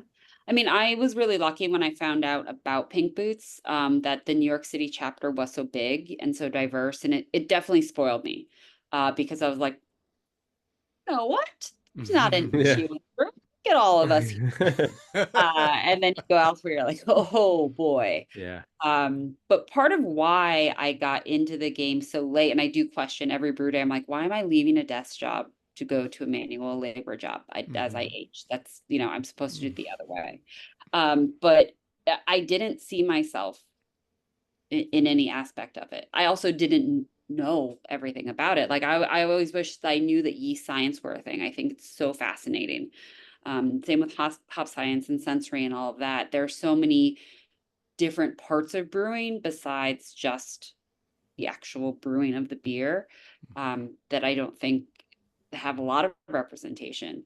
And so I was really lucky with Pink Boots that people were very supportive. And, once I got really serious about it, because I am a serious learner, and I would cold email and cold call people and be like, hey, can I come join a brew day? I can be as hands off and just sit and watch, or I can be as hands on as you want me to be. And again, I don't like saying, oh, I have a stupid question. Just because you don't know doesn't make it stupid. So I would, ask them like, hey, can I ask you questions as we're going through things? Just, oh, what is that? What is that? And I am not afraid to say I don't know something. Good. Because especially coming to this. And so I think that that's something that is challenging for people to not ask questions because they might feel like they don't seem smart or anything like that, but you're never going to find out unless you ask. And I think part of that comes from kind of my corporate background, is that I will never know everything. And so I have to surround myself with people who have special knowledge in different places, because that's how I get projects done at work. So it used to make me really sad that I would never know everything. Just like I remember reading one malt book, and like I just went down this deep dark internet hole of a specific sugar, and I don't know, and I was just like, oh my gosh, I'm never going to know everything. But then I really tried to force myself to turn it around and be like, isn't that awesome that I'm never going to know everything? It means I can always be learning. Yeah. So just being able to build that group around me. And it's obviously not all rainbows and butterflies. We have dealt with a lot of people who, come to the tap room, and, it's a clutch the pearls when they find out I'm the brewer. We have seen literally, we literally Oh have seen, my. yeah, it's like, what, you can do that? And it's interesting because in my head, I'm always been like, yeah, I'm just going to do this. I've always been fiercely independent. I've always just been like, oh, if you say I can't do something, fucking watch me. Yeah. I'll learn how to do it. I may not be as good as you, but I'm going to learn. And so part of that, just that really stubborn, sometimes stupid resiliency of just trying to go forward has helped me. But again, it's just, maybe I just am missing that piece of my brain that's telling me to stop. But I think it is just, I'm a firm believer in everything happens for a reason. So I'm glad I had all these years in corporate America to understand, to be able to discover what I actually value. And also understand that, yes, brewing is fun, but it is a business. So you do have to have corporate culture. You do have to have HR in place. You do have to do the not fun stuff. Because you can't just make beer and serve it. There's a lot behind it. Yeah. So, and again, anytime anyone wants to talk, anyone listening now, like, shoot me an email. I'm happy to chat. But I see now that people took me seriously, because when I was given an open door, or when I had to kind of shove that door a little bit, I followed up. And I've had many people be like, oh, I want to chat, I want to learn. I'm like, cool, here's my email. Let's set up time. I have a busy schedule. Nothing. I'm like, okay, that's it. And then that's where you stay. Yeah. So it's about a balance between being annoying and trying to learn. But it's there, and you just have to do a lot of hitting the ground yourself. Yeah. Well, I think you almost answered our last question there.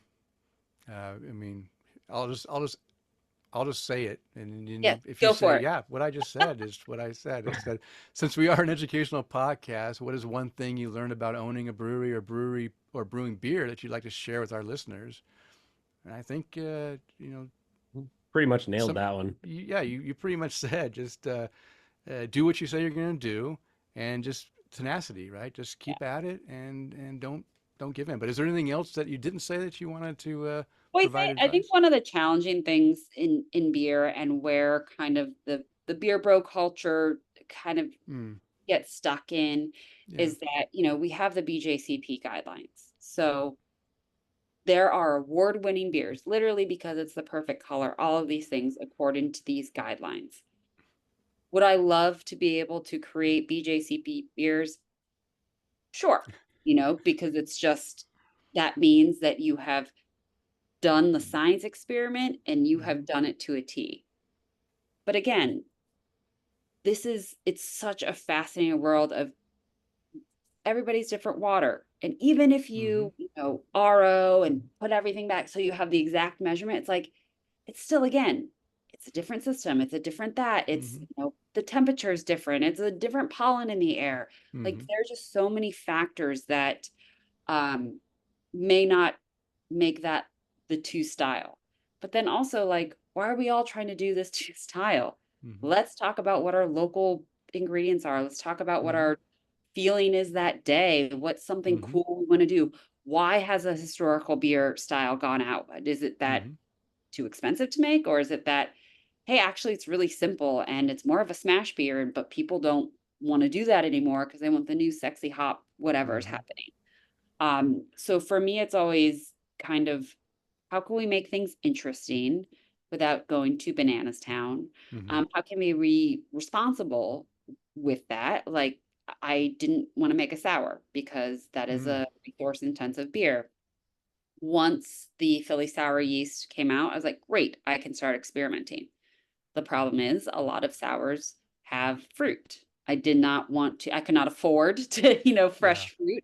Puree is also expensive, Mm-hmm. but I don't want to essentially take fresh fruit off the table of someone that is nutrition. I'm Mm-hmm. not going to throw that in my tank. So there is a black currant distiller. It's called Oh. Suitcase. It's in Rhinebeck, New York. She's really awesome. She's doing some really cool stuff.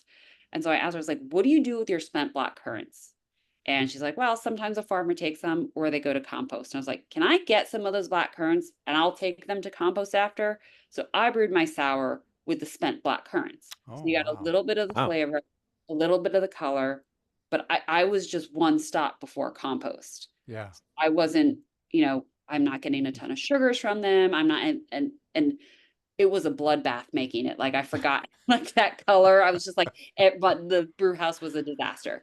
But it's about kind of again thinking differently and learning about that. Okay, what am I going to get or not get out of these spent black currants? And then having that conversation and educating people about why now I now have a sour when I said I wasn't going to.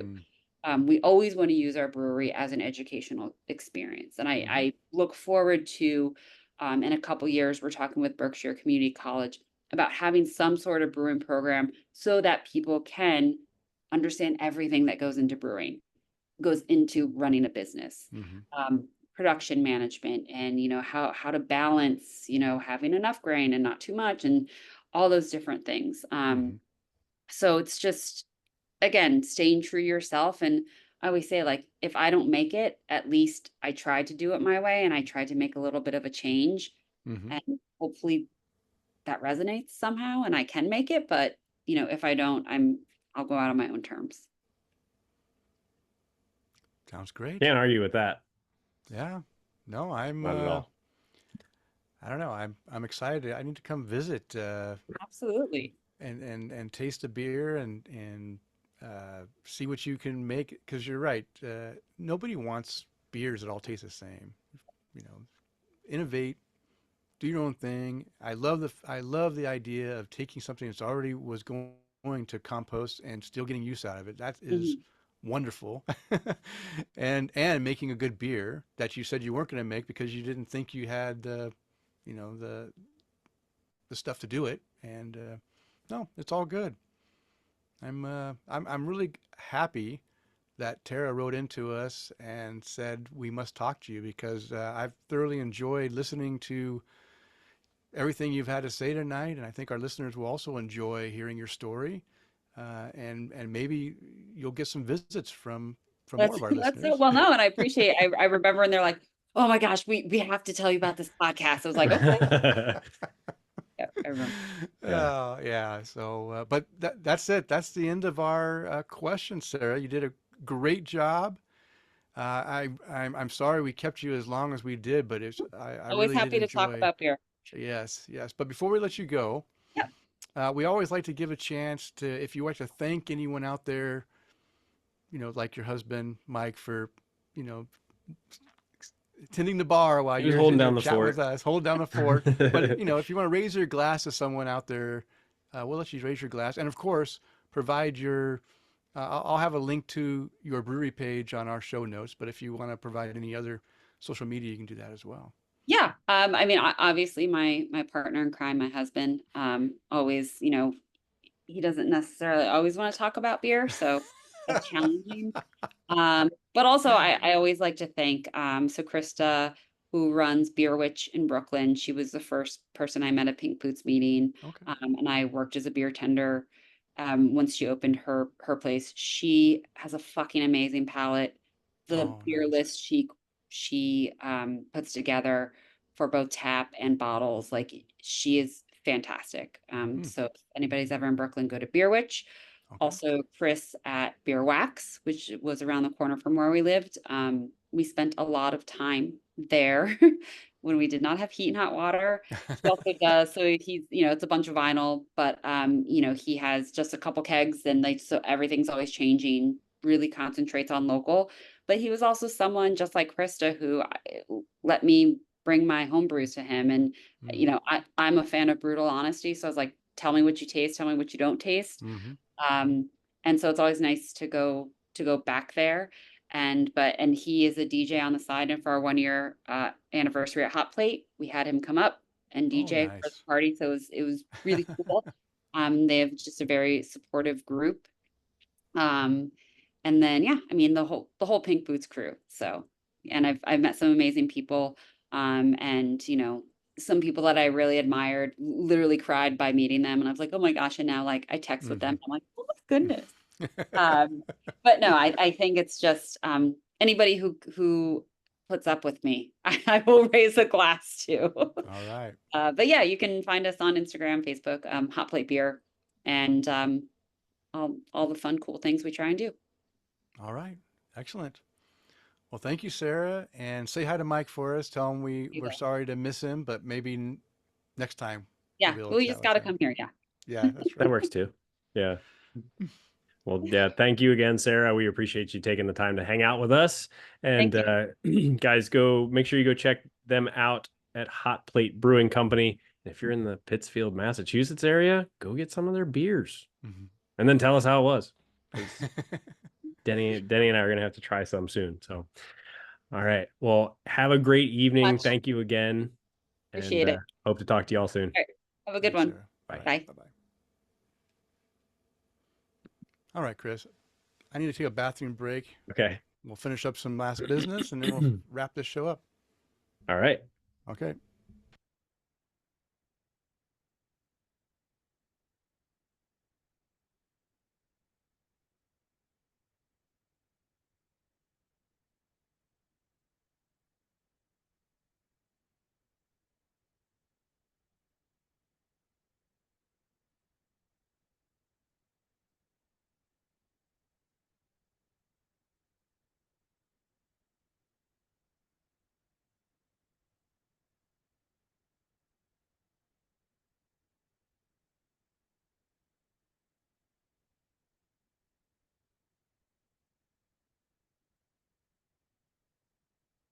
Jim's taking a break too.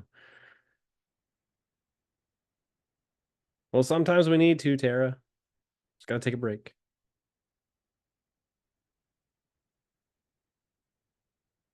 Thank you guys for the recommendation for having Hot Plate on here. That was an awesome interview. We very much appreciate that.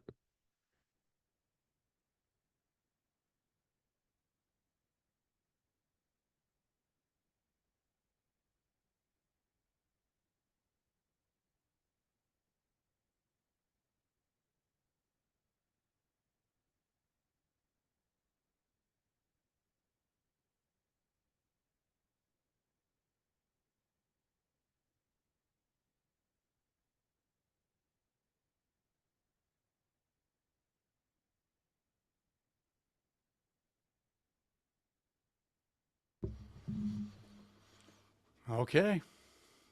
Making a post here. All right. Okay, we have some feedback from our last episode from Mr. Eric Scotty Ward, who wrote us a great email. He says, in my continued listening to past episodes of Tap to Craft, I finished season 2, episode 48, The McKenzie Experience. Episode 48. That was 48. 220 some Yeah, episodes that was a ago. long time Good ago. Lord. It was great to meet the younger Kris and hear about his beer journey. But really, dude, listen to 30 shows in a couple days. He has no words. Now, he Well, has no words for doing the same thing. No. well, yeah, but mine was I had an earbud in when I was at work for 8 hours a day. That's So it was true. just That's true. You were able to bust through pretty quick. He says, that being said, after Kris's absence on the last show, it'll be great to have him back. As always, for those who have not gone back to the archives of Tap to Craft, it is worth a listen. Keep up the great work and content. Well, thank you, Eric Scotty Ward. thanks, Eric. And you know what? I read that email, and you know what immediately I went and turned on episode 48, which I hadn't listened to since we recorded it. And man, I had a great time. And just listening to what we were talking, our beer, basically that show was about our favorite beers. And now to hear what we were talking about and how that's maybe has changed. Some of that might have changed, especially, Kris and me both had beers that some of them are still my favorite beers, but I know Kris, you had named Cigar City, a couple beers, and you Mm-hmm. named Angry Chair and Well, that was my right after I moved here too, yeah, because yeah, I remember doing that. That was a weird microphone that I had, and it was just sounded yeah. all But it was great. It was great listening to your first time on the air, and to John, hearing John's voice again and his dry humor and make me laugh. I mean, I do. John did have a special place in the podcast for sure, Mm-hmm. and always makes me laugh, and I enjoyed it. It was really good. So like like Eric Scotty Ward said, go back and listen to the old shows. Find a topic of a show that interests you and re-listen to it if you haven't listened to it before. And if you haven't gone back and listened to the old stuff, go back and listen. They are really some good stuff in there. And man, the show has changed a lot. And I I don't I'm know re what that I don't know what that show, if I was just like overly like excited, because when I do get excited sometimes when I'm drinking, especially where I just get really like active and I don't know, talk a lot, we call talk it fast. buzz. Buzz, Yeah, yeah. Buzz but Denny. I'm looking at the outline from that show, and we were talking about we were doing a round robin of, Yeah. well, if you want to listen to it, make it easier, you should just listen to it. But Just listen to it. it Episode was 48. there was a wish list that I put out of beers that I wanted, and Denny, I've had every beer on that wish list. Well, there you go. There you go. So it's a That's what's proud day. important It's a is proud day. conquering your wish list. So yeah, I just thought that was great that he left that email and got me to go back and listen even. So and I've Yeah. already lived through it and I listened to him after I lived through it and now I just Oh, listened to it again. So I'm over here that's great. breaking shit. So if you would like to also leave feedback for us on email, you can do that at taptocraft@gmail.com or on Facebook at facebook.com/taptocraft. We do have our website at taptocraft.com and a Discord channel at taptocraft.com/discord where we have our own private community you can interact with all like-minded individuals. And we love getting voicemails. We did have a few like last episode, man. I could not get that damn voicemail to play over Zoom by itself. I think or not You Zoom, didn't but use Zoom, yeah, Facebook. yeah, Yeah, yeah. if I Zoom, had Zoom, I would have been able to use it, I think. yeah. But Facebook doesn't take two audios in from the same source, so I think it was Eric said just play it over the speaker. yeah. But I didn't have it on my It's phone. all right. It Listen, was just all jacked up. we're But leave okay. us a voicemail 208-536-3359. It's a lot of numbers, isn't it? 208-53 oddly is much easier to remember. Program it into your phone. Just yell into it, Siri, contact Tap to Craft Podcast, and leave us your voicemail. We'd love Yeah, to hear what you have to say. yeah. And Kris, let's this show is running kind of late. Let's Okay, do our mini tacker of the okay. month. Maybe we can do a couple Tap to Craft untapped the craft. I just cracked my last beer, so Yeah, I just cracked mine too. I went from I'm staying on the West Coast with all these beers, so my Fort George beer, Okay, yeah. and then Fort George. during the interview, I finished off this Black Butte Porter, Oh, which I nice. bought here locally. Yeah. But I just cracked Little Fox Red Ale from Rubens. Oh, Hey, look at you. matching the shirt. Yeah. And I was kind of disappointed. Oh, I'm not disappointed, but we stopped at Rubens, and it was literally just a quick run in, see what they Grab had some for beers. packaged beers, and then run out. And the downside to it was, it was everything was IPA. It was IPA, Really? IPA, IPA. Oh, and in the package, yeah. yeah, and then there were a couple of things, and then this red ale stood out to me, so I grabbed that one. Been enjoying it. Some Caramelly, a little bit of smoky. Okay, yeah, But good little stuff. smoked red, yeah. Denny, So, yeah, this box just got, once again, this box beats out every one of them in the past, but there's something in here. Every one in the past. There's Okay, something so in here. I don't know if I really we're doing our August mini tacker of the month unboxing. In case So we got sidetracked there, from the great sponsor of tintacker.com, and we really appreciate Jen providing us with these boxes so we can share with our listeners. And I hope that we can have some of you guys also we join. got a Wow, you have a different spinner. one than me. I have a spinner too. So let me see what we have for the swag for September. Oh, I said August. This is September, isn't Yeah. it? I totally messed that up. This is September mini tacker of the month. Hey, I just go with it. September mini tacker of the month. And for September 2024, the swag is just for fun, a tacker spinner. They serve no purpose whatsoever. They will not open that bottle. They will not keep your can cold. You can't stick them on your cooler. They are embossed aluminum, tiny little tackers solely made for the purpose of fun.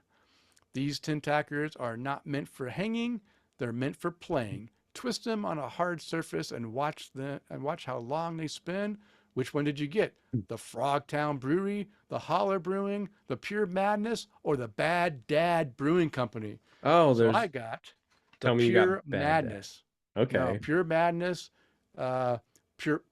purveyors of fine beer. Look at that one, Kris. Oh, that's a pretty cool one. I got the You get? the You get frog. the frog? Yeah. I Sweet. So I just posted a video on our TikTok that I shared. Here's my Bad Dad one from last time. Okay. I just posted a kind of a blooper clip out of when we started getting these little spinners that I made a dirty joke in it, and I thought it was hilarious. You made a dirty joke about the spinning? Yeah, because you asked me how I made mine spin so fast. And I said, well, usually I spit on it first and use 2 fingers. That's right. You did say you did say that. I forgot about that. Yeah. And there are sometimes that guys that I find these clips when I'm going through the videos to put them up on YouTube and stuff, and I go, man, I can't believe that I even said that. But no, I can't believe the stuff I say either, and Sarah can't believe it either. She's a bit embarrassed sometimes. That's okay. All right. So what about the mini? So we got our spinner. We got the September mini tacker of the month from New South Brewing Company, South Carolina's Myrtle Beach.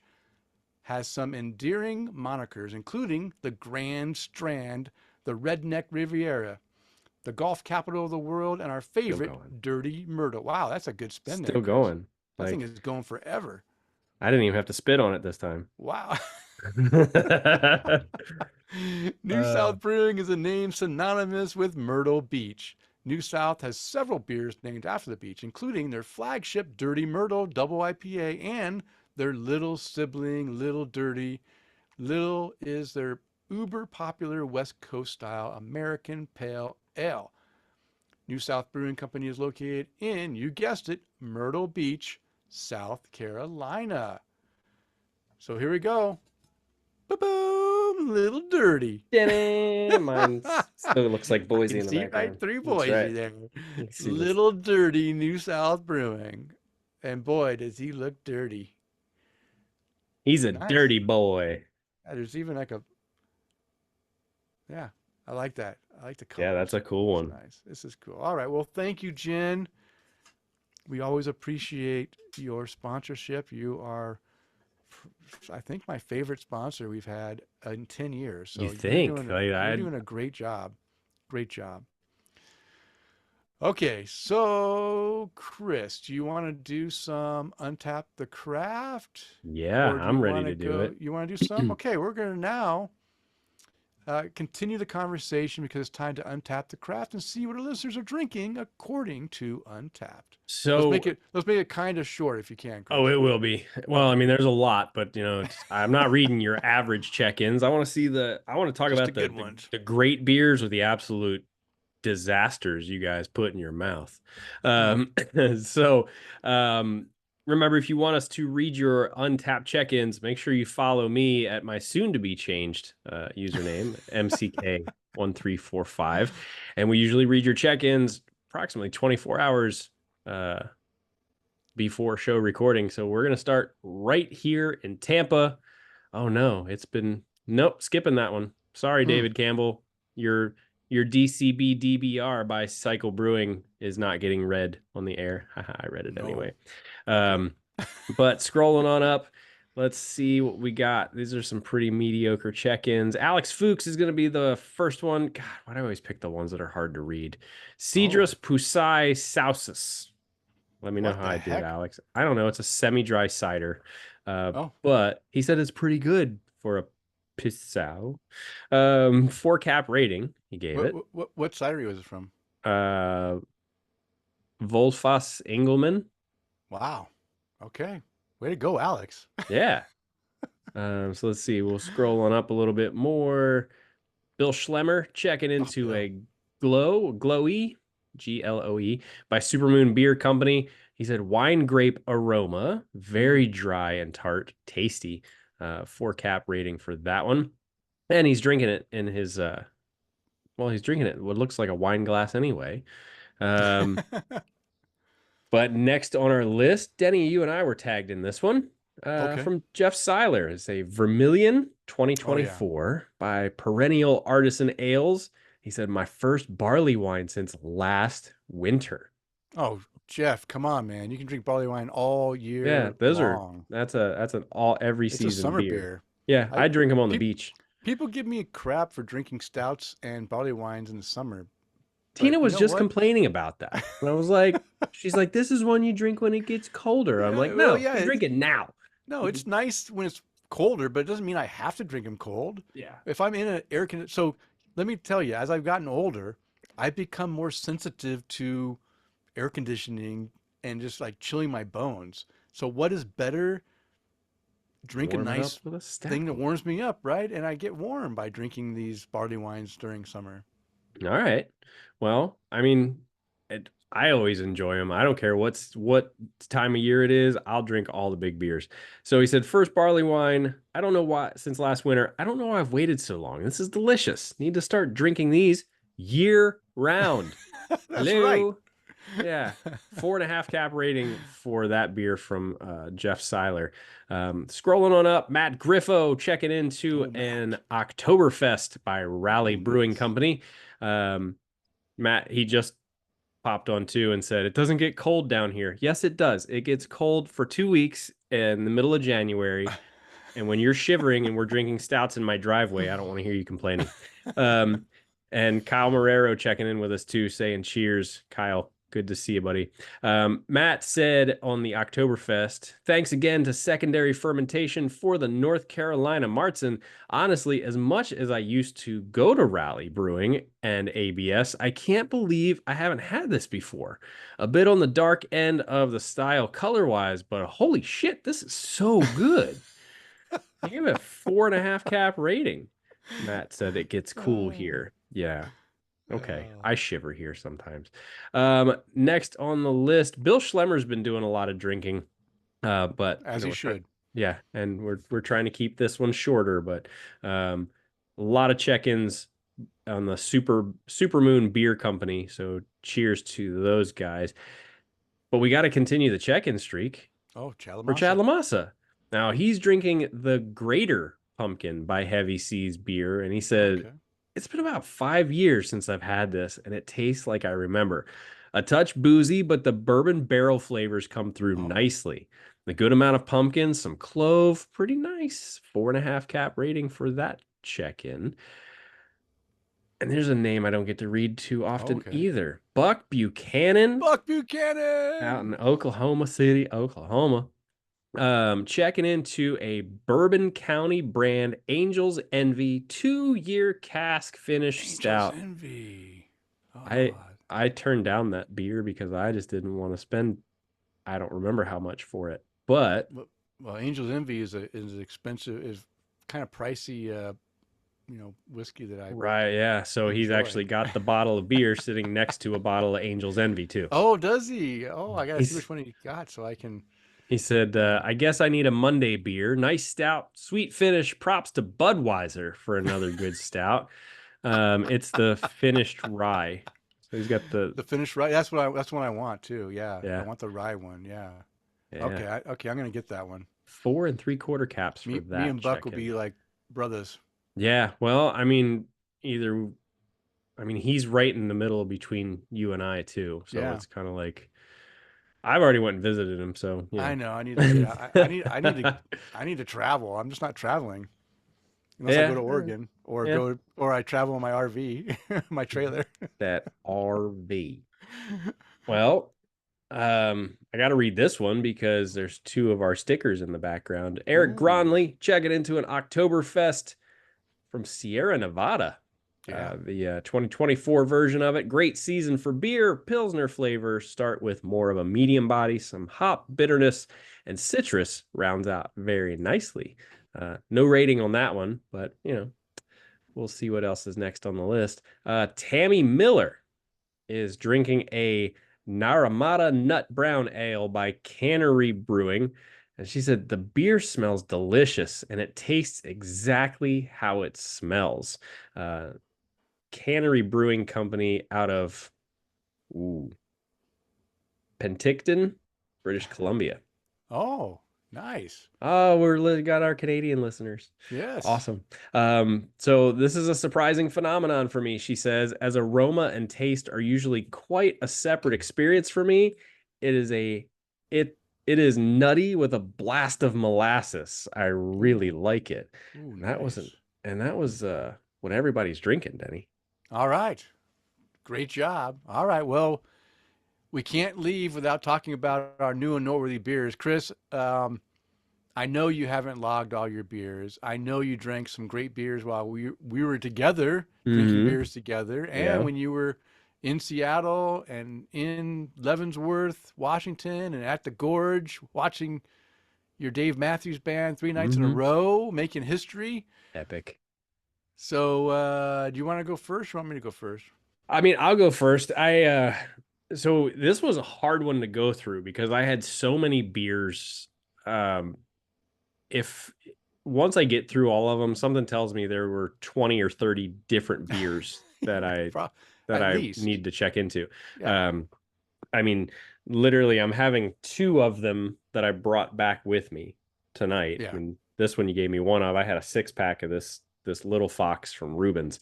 Um, but we had a little bit of everything. And funny enough, when we were at Fremont in Seattle, Tina's like, I want to take some beer home and Mm. take some beer when we go to the Airbnb. And I was like, okay, go, pick something out. She picked up Dark Star. I love that girl. Oh yeah. Um, so we It's had a little bit of wasn't a little everything. too hot for Dark Star. Yeah. No, it was nice and cool at night. Man, it was freaking hot during the day, but once the sun went down, it was just Yeah, perfect. the good campfire beer. Yeah, yeah, it was nice. So the first one I wanted to talk about, I had here in Tampa actually before I left. Now, Okay. uh, this brewery, I don't remember where this was out of. Kane Brewing. Let's see. Kane Brewing makes a beer called A Night to End All Dawns, the cacao version. This was from 2016. Ocean, New Jersey is where they're out of. And this was, hey, actually, I was picking up beers for you at Oh, Gasparilla. And I was which were like, great beers, by the way. thank you. I'm glad you enjoyed them. I went and sat down at the bar, and Miguel was working behind the bar, and he goes, "Well, hey, do you want some of this stout?" And I was like, "Sure, I'll take a little bit of it. I got to go grab a couple beers out of the cooler anyway." And I swear, every time I go there, somebody's like, "Oh, here, try this," or "Here, Hmm. try a pour of this," or "Here, try this," and I'm like, I just want to come pick up a couple beers, and then I got to leave. But A Night to End All Dawns, 2016, I gave it 4.5 caps. Um, the only downside to it is it was just a little too sweet, uh, than I would have really preferred. But Hmm. Yeah. as an imperial stout, and it's just their a night to end all dawns, aged on cacao nibs. And something tells me it's barrel aged and all kinds of good stuffs. Yeah, aged in bourbon barrels, 12.2%. Super easy drinking with I mean, what, almost 10 years on it? Yeah, 8 years on it? 8 years. Yeah, Yeah, that was that's a good phenomenal. age right there. Yeah, it And probably toned it down a little bit. I didn't even know the person who I was sitting next to, and they were just like, "Here, you want some? Here, have some. Sure." Don't take candy from strangers, kids, but definitely take beer from them. Yeah, yeah. But yeah, 4.5 caps for that one. And then two of them were from the same brewery over at Mother Earth Brewing Company. Oh yeah. Their Four Seasons series, summer and spring of this year. Their summer, it was that citrus, lemongrass, ginger. I don't know if that was actually in it, but the summer I gave a 4 cap rating to, and it was light and just it had all the kind of bright flavors into it that I really would enjoy in a beer for summer. And then their spring 2024 of spring, I swear it was like a 13% It's a brown ale. double. Yeah, it's a double imperial brown ale. And It's great. yeah, it was so good. Thankfully, it was just part of the flight that I got Oh, that's because right. You got a flight. That's right. I forgot you got a yeah, flight. Yeah. and every time you and I went somewhere, I was like, "What? I don't want to get a full pour of something because I want to try this, I want to try that." And thank goodness for Sarah being our DD. Yes, she was awesome. Uh, but yeah, getting to try a 13% beer, and I'm trying to see if I actually have notes on it, but I know I don't. Um, but No, we just were a busy. phenomenal beer. Yeah, Yeah, we were we were. busy chatting and having a Yeah, it was great my time. first day in town. Yeah, your first night in town, and we were just chatting it up and enjoying the nice Boise evening. Yeah, it was a great evening. Um, but smelled fantastic. There's coffee in it. There's, um, it wasn't super boozy or anything like that. And they actually put toasted coconut and Mm. cocoa nibs and coffee in it. And man, it was a phenomenal beer. Mm. Just 4.25 caps for that beer. And then one more beer from Idaho while I was at the Gorge, right before I was walking into the venue, from Jim Dandy Brewing, their Jim Dandy. Hardtail New England IPA. This was just drove an hour and a half to get to the venue. I told you you're a little bit of ways away from where you were I knew staying. that. I knew that. I sucked it up. We had fun. That's fine by me. Okay. But their Hardtail New England IPA, just it hit the spot because when we got out of the car and we're starting to like grab all of our stuff and just trying to get everything together and walk in, and it's warm, man, and having those tropical fruit flavors and the hops and just some good mouthfeel on the beer. It just hit right where just enjoying the scenery. I mean, it was just a perfect beer to have. 4.25 caps for that beer. And like I said, I had so many beers to not only check into, but to go, wait, where were we when we did that one? Oh, wait, no, did I check into that one? I haven't checked into any of the Bert's Brewing beers yet. Yeah, probably another Spring Creek. Spring Creek, I got done before the show started. I haven't done any of the Clairvoyant ones. Shout out to Mike over at Clairvoyant. And I mean, just a phenomenal time with you guys. So it was a lot of beers to go in. It was hard to pick. Yeah. And thankfully you put some Bert's Brewing on your new and noteworthy, because I was like, those beers were phenomenal too, but like I don't have them checked in yet and I don't want to take away from you. So let's hear about some of your new and noteworthy beers while I sip this one. Okay. Out of my Bert's Brewing Oktoberfest cup. Yeah. I've had so much beer since the last episode, which I talked about beer I had without Kris, with Kris and without Kris. But I'm just gonna say that I've talked about Bert's Brewing. Uh, I've now visited the brewery 3 times. Once with Kris and once with my buddy Alex, and then a third time for Oktoberfest, which I'm going to talk about the Oktoberfest beers that I'm telling you, I gave 2 5 cap ratings. They served up 3 new beers, 1 beer they'd had before. So four lagers that they had on there. One was a Marzen, one was a Festbier, one was a smoked Helles lager with cherry wood smoked malt, which was incredible. And then they had a German Pils. They also wait, no, it was a German Pils. Yeah, German Pils. But I'm going to talk about the 2 5 cap rating beers. The first one is from Bert's Brewing. It's called Das Boot, which I don't think they realize that. I think I said in my check-in that means the boat. So I'm not sure what they. It does mean the boat, yes. But Denny, have you ever seen the movie Beer Fest? Yeah, I've seen Beer Fest. Okay, well that's where. So they call Das. That's what they call it. That's when they drink it out of the boot. That's boot. what they're screaming. The Das Boot, and then Yeah, but turn the they're boot wrong sideways. too. Yeah, that's okay. It's okay. It's the guys from Super Maybe it's a play. Troopers. It's a play on. Yeah, it's a play on the thing. But this is their Festbier, and I'll tell you what, this beer is so drinkable. So I hate, I'm going to say well balanced in the fact that you get a little bit of sweetness up front, but it is pretty balanced all the way through from the front to the end to the finish. Super easy drinking. You could drink this beer all day long and not be tired of it. It's really good. So here's what I said. I wonder if they know that Das Boot means the boat. Being a submariner, I can appreciate a beer that can keep you sharp. This beer is one you can drink all day and be happy. Easy drinking with flavor and well balanced. 5 cap rating.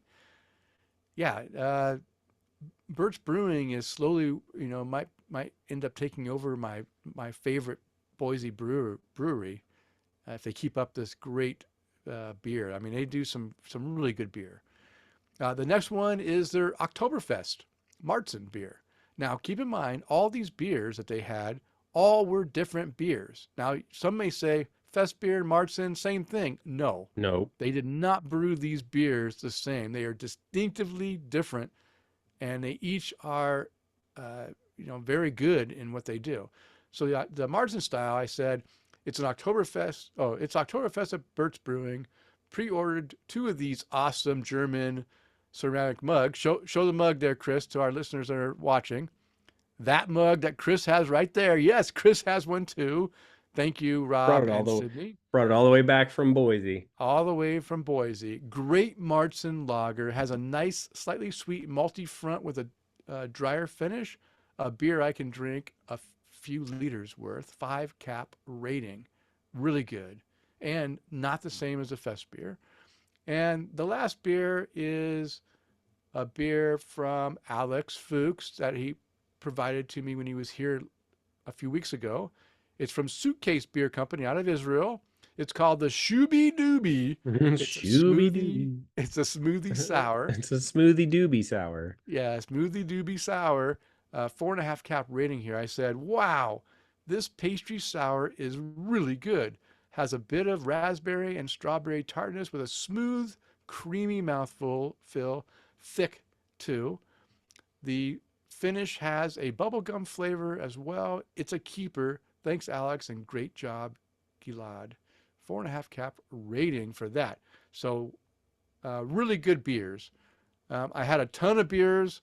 I didn't want to drag this show on too long, so I just stopped at 3. All right, Kris. It's time to finally close this show out. Time to raise our glass. So who would you like to raise a glass to tonight? Well, I want to raise a glass to Sarah and Mike with Hot Plate Brewing. Appreciate the time with them and coming on. And Mike holding down the fort, man. Yeah, I mean, you doing a job. She threw you under the bus, man. You had to hold the. She said Mike's going to be taking care of the tap room, so you get stuck with me.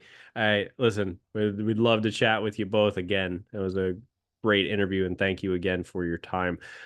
Also want to raise a glass to some new friends I made in the Denver airport. Kenna, Ooh. Blake, Mike. Kenna and Blake were from Indiana. They were looking for beer recommendations in Idaho. I was like, well, I know some good places to go. And then Mike stood up and was like, I know I'm from Boise, so I can give you some recommendations too. So we got to chatting a little bit. We got Blake to throw a tap the craft sticker on his laptop, and Nice. made some new friends. So shout out to those guys. It was great to meet y'all, and thank you so much. And then Denny, thank you to you and Sarah for showing me around Boise and all your hospitality, the beers, the meals, the time spent. I can't thank you guys enough for everything that you did for me while I was there with you. So cheers to you. Well, you're welcome. Cheers. What about you, sir? Who would you like to raise a glass to this evening? Yeah, I'm going to start off with our Patreon toast tonight. Goes to Miss Tara Carlson. Thank you, Tara, for being a Patreon supporter and for mentioning Hot Plate Brewing and encouraging us to interview them. I really, really enjoyed the interview. I hope everyone else listening enjoyed it as well. Happy birthday to Eric Gronley. Happy 29th. Cheers to you, buddy. Thanks for watching with us on your birthday. You are a trooper. Cheers to my buddy Alex Fuchs. Now, get this. He just happened to be flying back into Portland working, and he took a trip to Newport, Oregon on the coast. And as he's listening to the podcast, driving back from Newport to get to I-5, he hears me in the last episode mentioning Dirt Road Brewing in Philomath, Oregon. He looks to the left and sees Dirt Road Brewing, so he hangs a Yui and goes back and has to go and try their beers based off of what I was talking about in my new noteworthy last episode. So cheers to you, Alex. Incredible timing in listening to that show, and for me, happening to talk about this small brewery in Philomath, Oregon. And I hope you enjoyed the beer. So cheers to you.